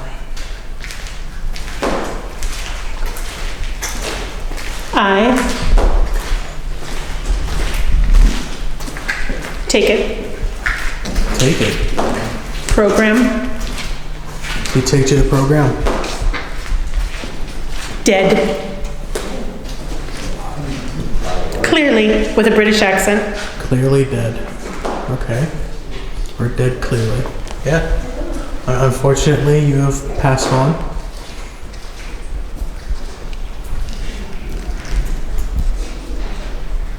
Nah. Yes, unfortunately, you have. You're The other man. What other man? Is there another man here? What's their name?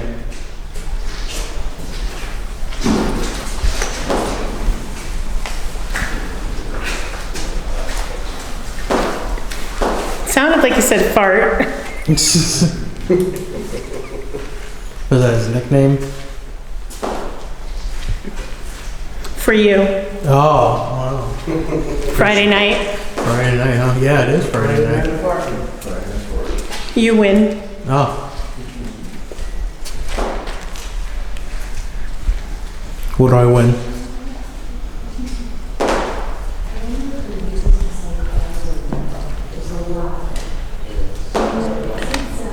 Use. Use.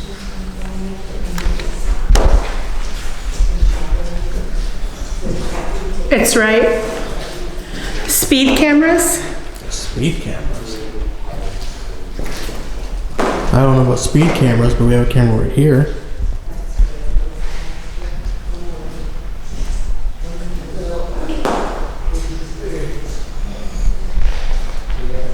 Prison. Was this a prison for you? Convict. You teach. Spirit. Oh, okay. What am I supposed to teach you? Hide. From what? Or are you trying to hide? Thick. Thick. Are you trying to hide? Your. Thick your. In.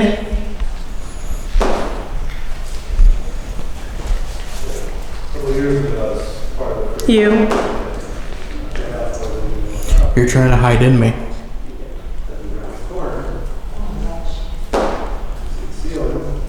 Well, if that's the case. Flat. Flat. Well, I do not give you permission to attach yourself to me. or to my mom. You'll have to stay here.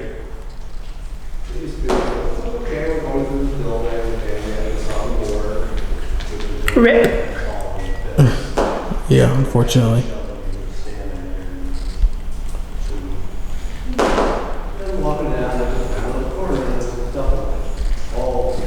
It's probably. It's probably what? Is it someone else?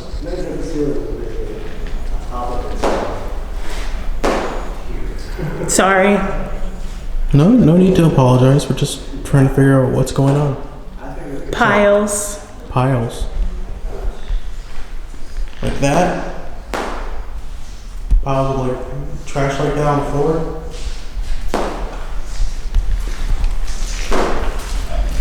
The bed. The bed. I don't know if there's a bed in here. There's a stove. Need. What do you need?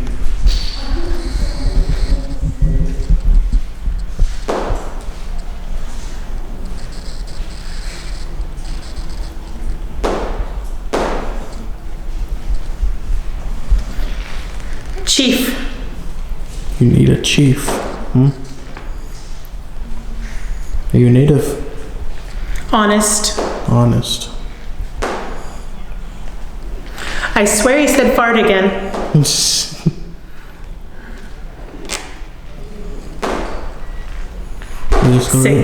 6. Is that how old you are? Are you 6?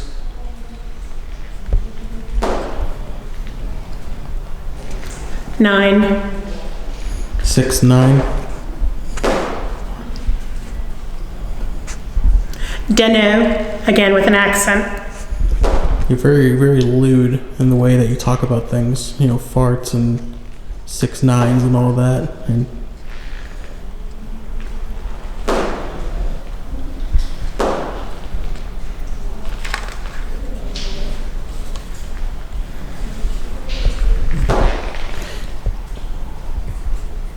Students. Students.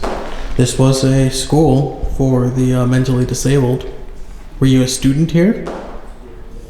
Maybe that's why you're being so lewd, because you're a young student.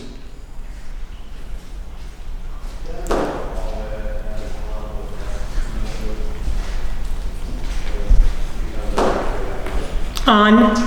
On what?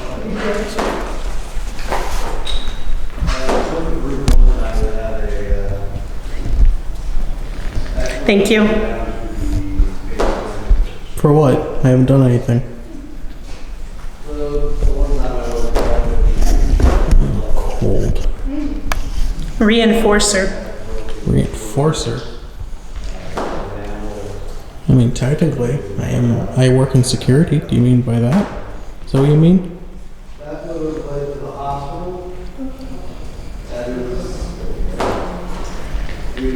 Floor. Yeah, there is a floor. What floor are we on? Do you know? 7. So 6. 40. 6, 9, 7, 40. What do these numbers mean?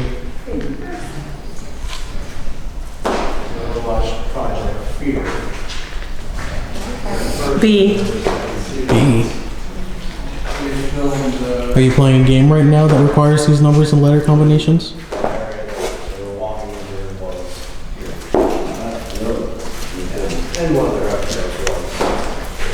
Always. Ah. So you like to play games? C. I can tell that you like to play games. What's your favorite game to play? Tom. Tom. Who's Tom? Is that someone? Appreciate it. Ha. Flags. Flags. Okay.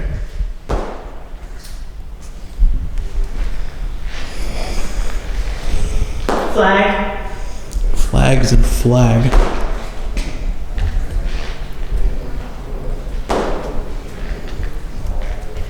I heard another name, Tom. It is. Oh, it is Tom. Hello, Tom. It does.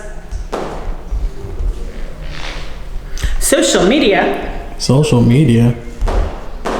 Okay. New. I'm hip with it. I know what social media is.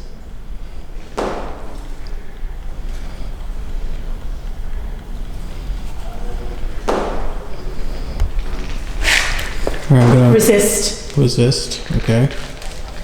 I'm going to tap my mom out. If teacher and students. This was a school. Yes. The end. All right.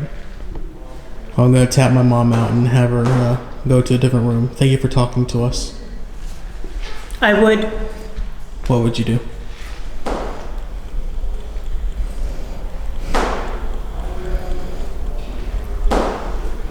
Give me. Give you what? In a kid's voice. Oh. No, you can't have her. I'll tell you that much. I'll go to a different room now. Okay. Go ahead and take those off if you want to. It's so weird. So as you saw in the infirmary, my mom actually went under the SS method. That was really cool. Something there. I don't know if it was like I was dehydrated or if I hadn't drank anything all day, so you know this might just be straight pareidolia. But while we were there in the infirmary, I got completely wiped. I don't know what happened. I just felt absolutely just terrible the entire time we were there. I literally laid down on the ground in the dust because I was so just wiped. But the second that we left there, I felt normal again. I have no idea what that's about. I don't know if that was paranormal or if that was, like I said, pareidolia of me not eating and drinking for a couple hours. So yeah, I don't know what to make of it. If you guys have a thought or an idea, let me know in the comments below. Is there anyone that lived in one of the rooms above us down here visiting tonight? Can you talk to the spirit box? Light up one of our cat balls?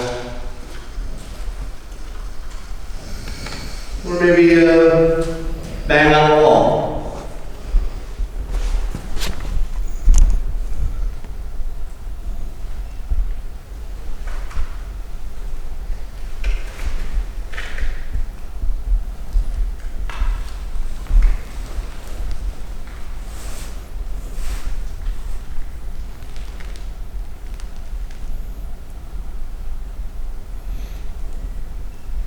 If there are any doctors, nurses, or teachers down here tonight,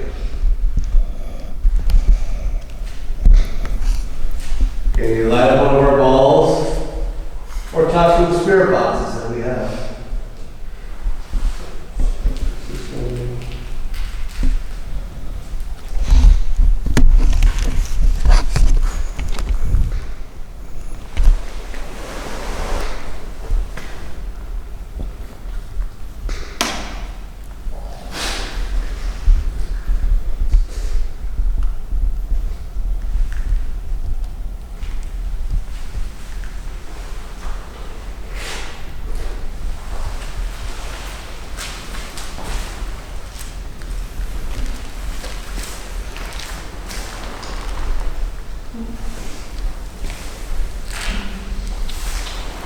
Are there any kids down here playing tonight?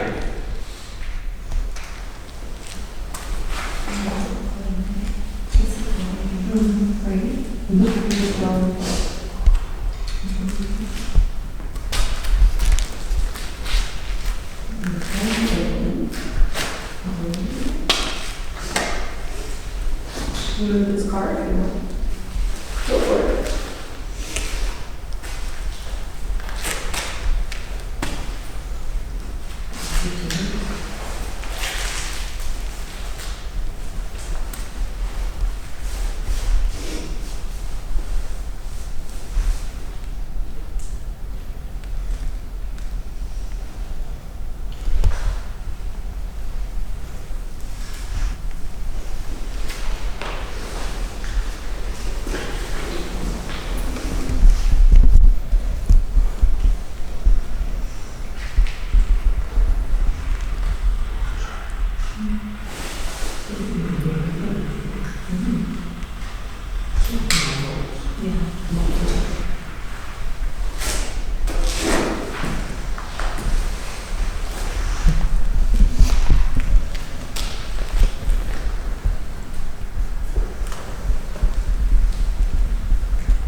This probably not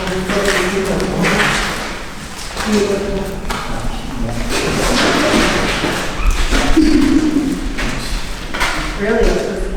How many people are here right now?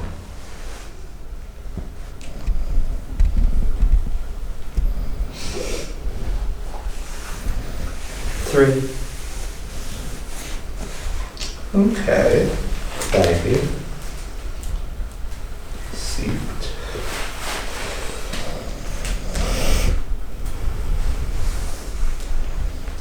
Are they happy to have us here with them?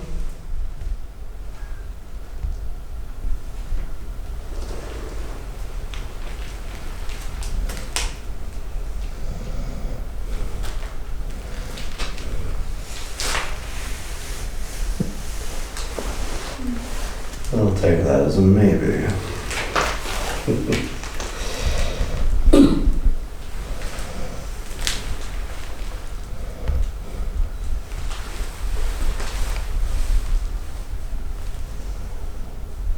Did you live in this building? Or did you work in this building?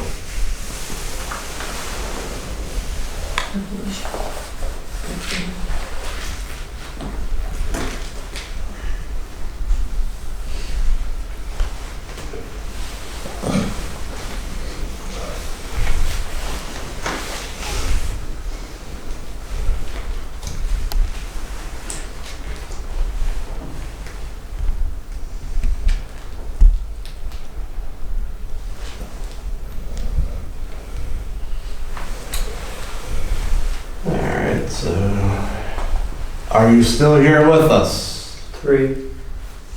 Sounds right.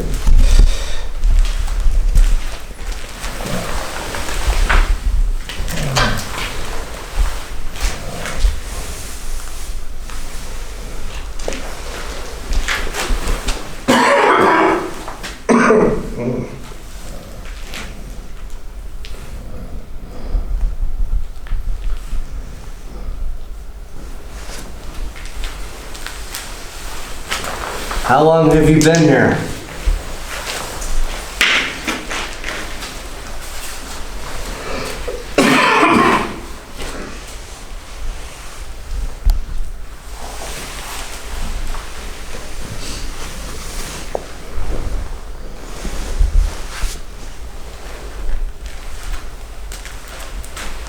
Shareholder.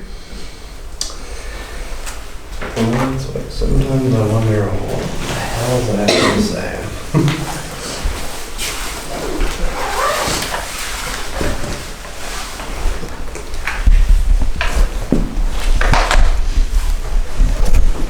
Remind me of my nuisance.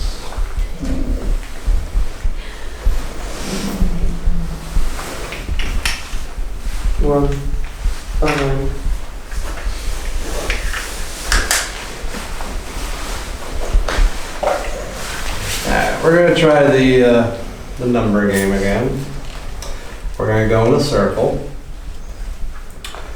1, 2, 3. 4. 5. 6. 7. 8. 9.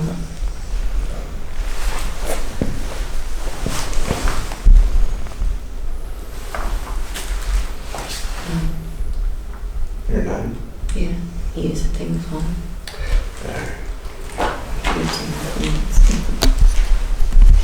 So we said numbers. Can you say the number of the person that you are standing closest to right now?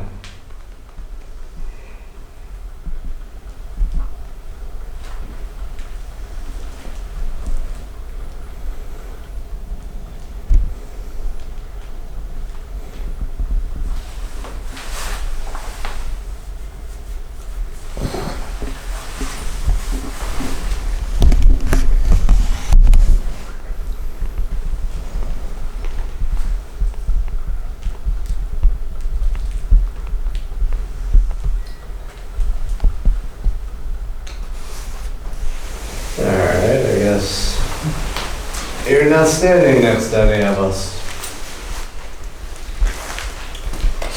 Shout. Well, you could if you would like. We'll try to hear you. It's tricky on our end. But if you want to shout, let it out. Why not? Is there a person here that you take a preference to? You can say the number of that person.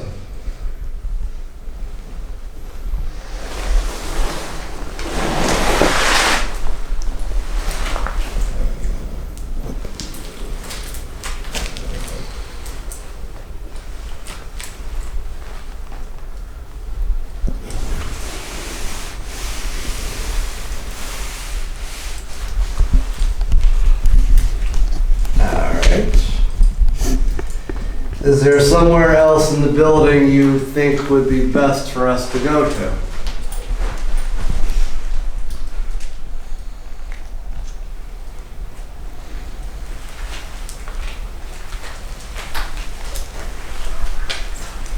Wrong. Well, you think it'd be wrong for us to go elsewhere?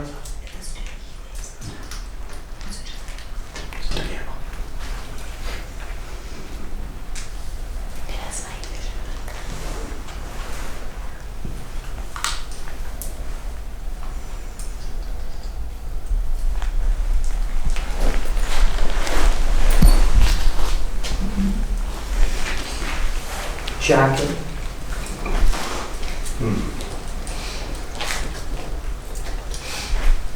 Anybody got the time on them right now?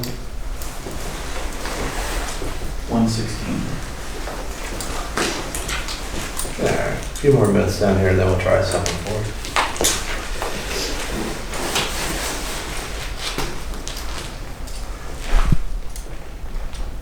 you. Is there anyone down here that doesn't want us to be here? That's right. I heard that all over here. Like, we're not talking to you right now. Why don't you want us down here? 4, 3. Really? Sorry, guys. We'll just go. The end. Should we leave them down here? No. If you want, we'll leave them down here and we'll go upstairs. Give them like a solid half an hour all by themselves down here with you. Someone take my number. Your number has been chosen by God. The tribe has spoken. So why is it you don't like those two?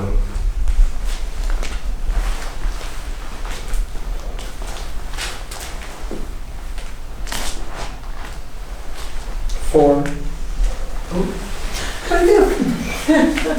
I'm sorry. This is Skip. Skip. Really? Skip doesn't leave me. Skippy doesn't leave me. Followed us all the way from the boiler room. Yep.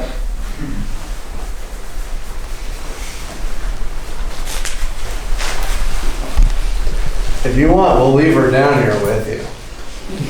Just give us the word. So we've got a perfectly good chair. Window work. Dark. It is dark down here. It says trust too. Yeah. Making me stressed. I'm sorry. Making me stressed. If you want, we'll take this chair and we'll turn it around so she can't see behind her. Leave her down here with the catwalk. We'll take away all the items, no flashlight. we'll just have her sit here like this. Nope. So you can do as you please. Nope.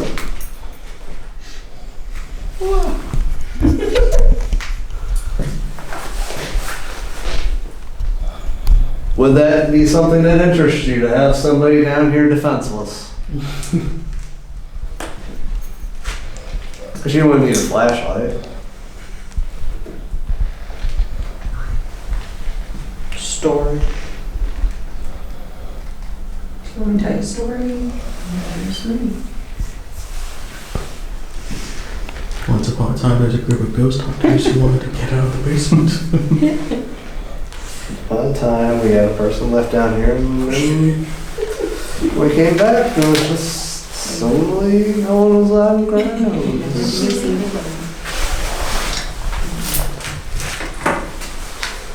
Alright, then we'll take a trip upstairs. Friend.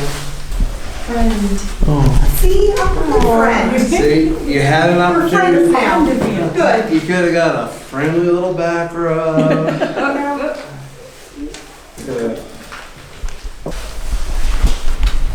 How are you feeling?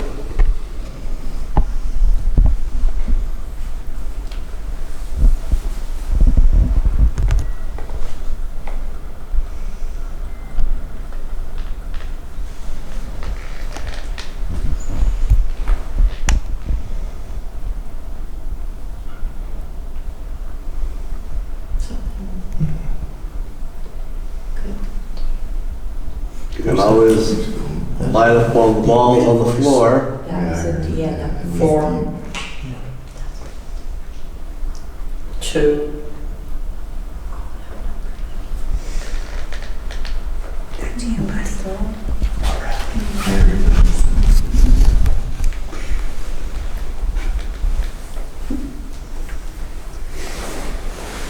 Do you have any friends with you here tonight, Brian?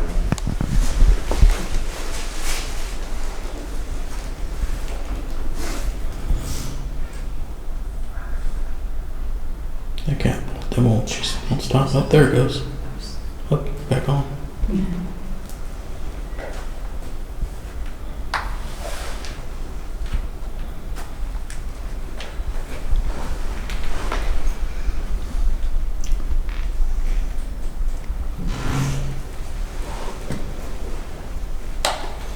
Would you like someone in this room to be your friend?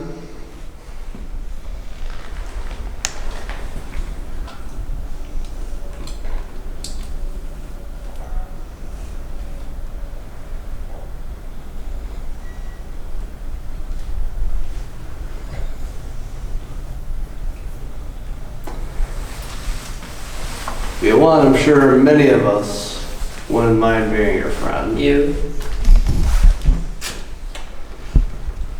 You are amongst a whole bunch of friends, Brian. Been around them all night. I don't think you got a jerk. Says him. Yes. There's not a jerk in this bunch. I know, I've been keeping tabs. You'll all be graded. I should have probably mentioned that earlier. But you have nothing to fear, Brian. Class. Yes. We are kind of like a class here.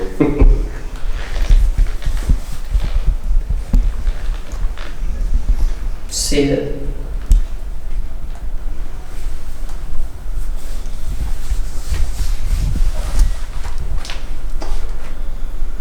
Do you visit other areas of the hospital, Brian?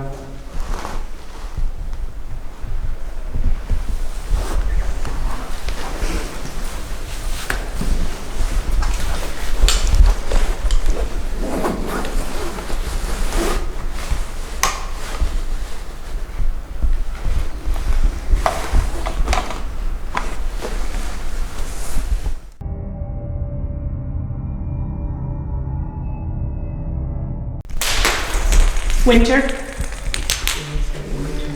feel that way. Is there anyone here tonight that would like to talk to us? Won't go in.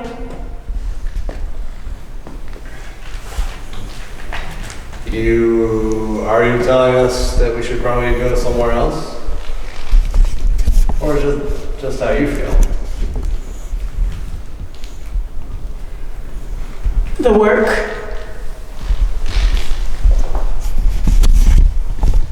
Okay. Have you been here a long time? Medium. Okay. And do you like being here?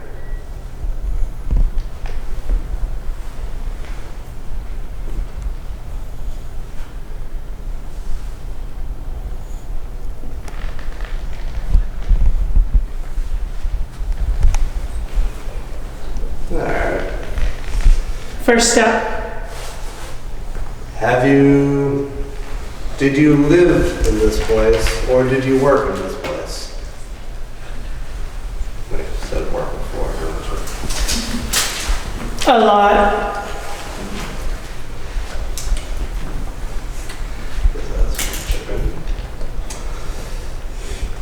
Did you like working here?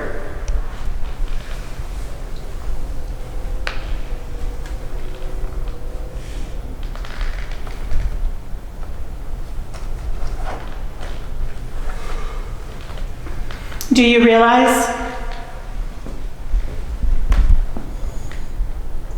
You'll need to say a little bit more than that.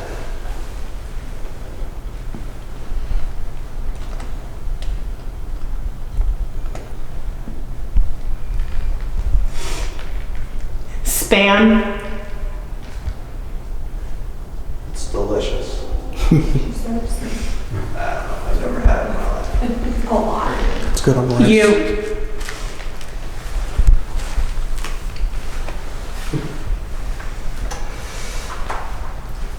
Do you have a person that you prefer in this room? Or a person that you're standing closest to at the moment?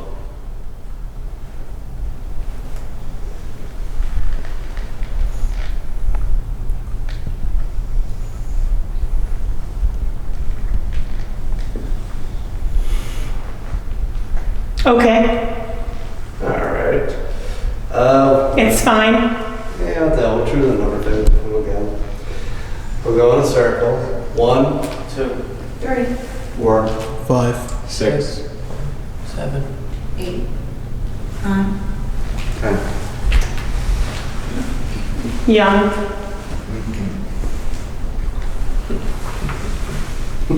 You're right. Steve. Hey, Steve. All right. Can you say the number of the person? Got him.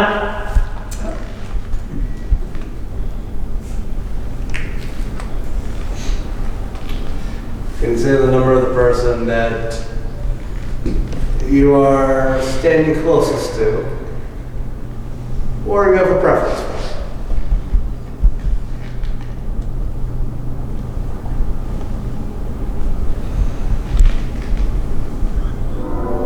On Friday night. It is Friday. No, Saturday.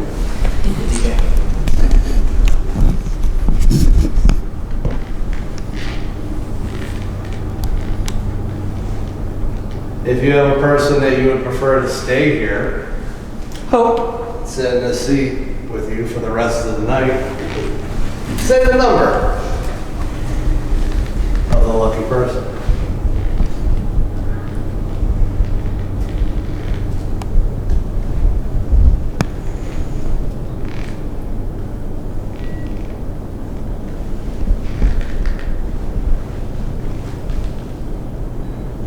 What's your name?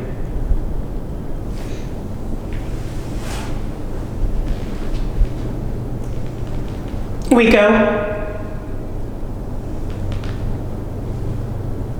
Rico. Wait.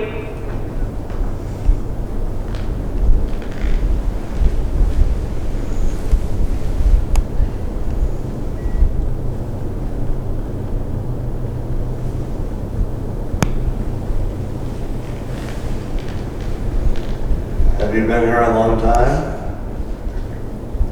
Thunder.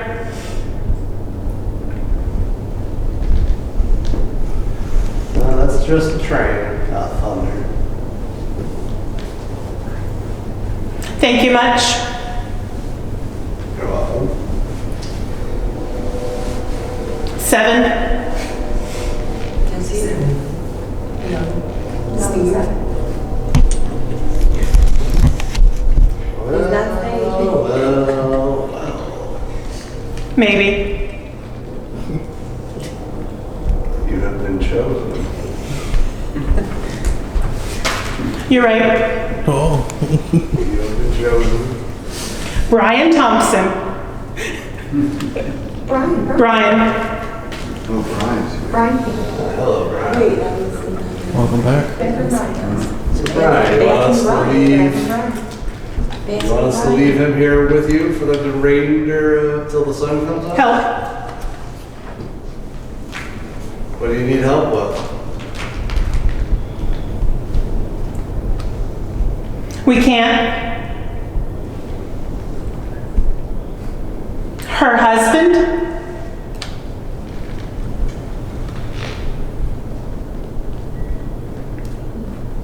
Well, I hope you're ready to help get rid of a woman's husband. Dirty job, but you've been chosen.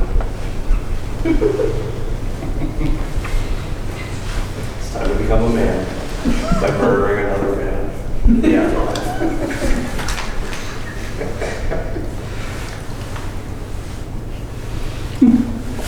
Bolt and roof.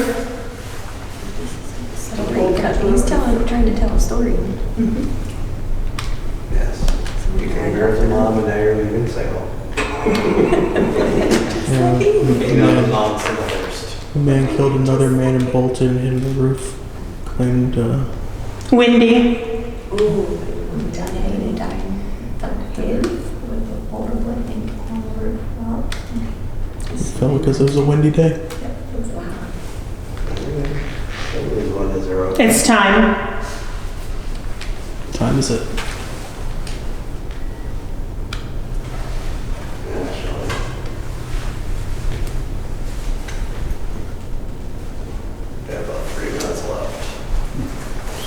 We won't. And then nine of us leave and one of us stays. No flashlight. No. Correct.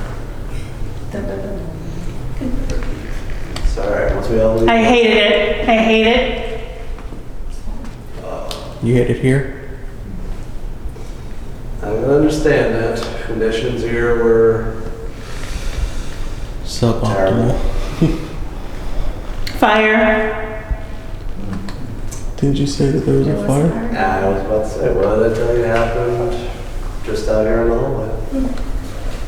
Were you here when the fire happened? I'm bad. No, you're not. No, you're not. It was circumstances that caused the fire. One.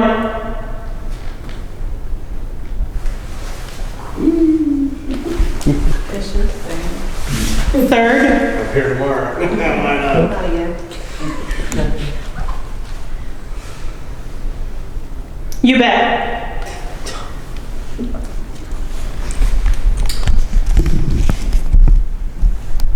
Get that. You said not again, and you bet. You said you bet.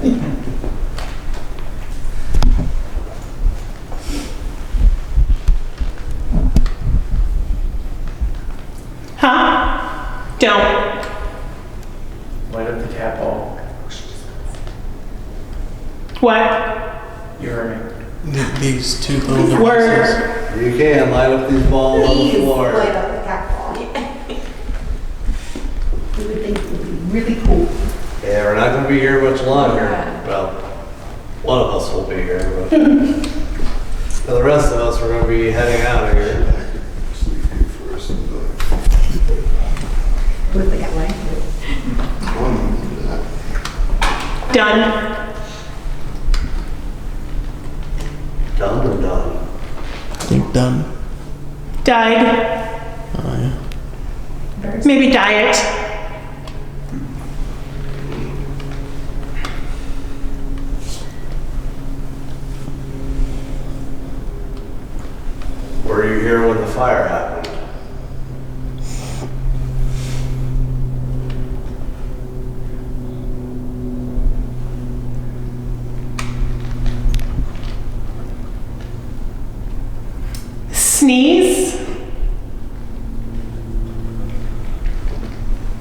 Boss.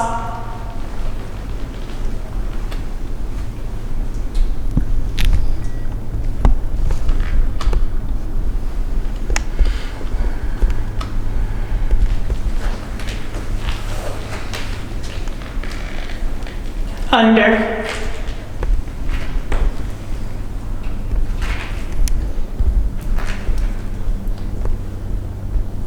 Do you like having us here with you tonight? Heaven. Pills.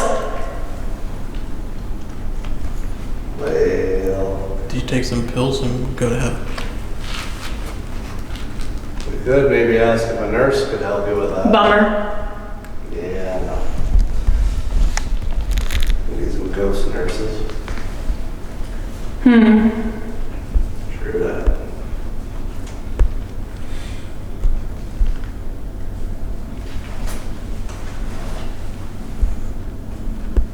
Well, I have to say thank you for giving us some, for saying hi to us.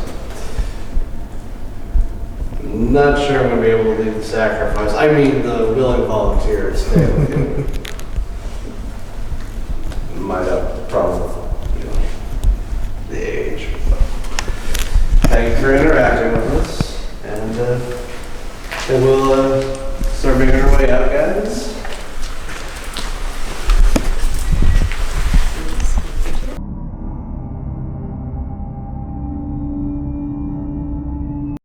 So yeah, that was my recent ghost adventure back in May. It was a blast. I had so much fun, and I kind of want to go again because who knows? Maybe we'll get more evidence next time. But thank you for watching. My name is SashJo. That's S to the A to the SH Joe, and I will see you in the next video. Bye.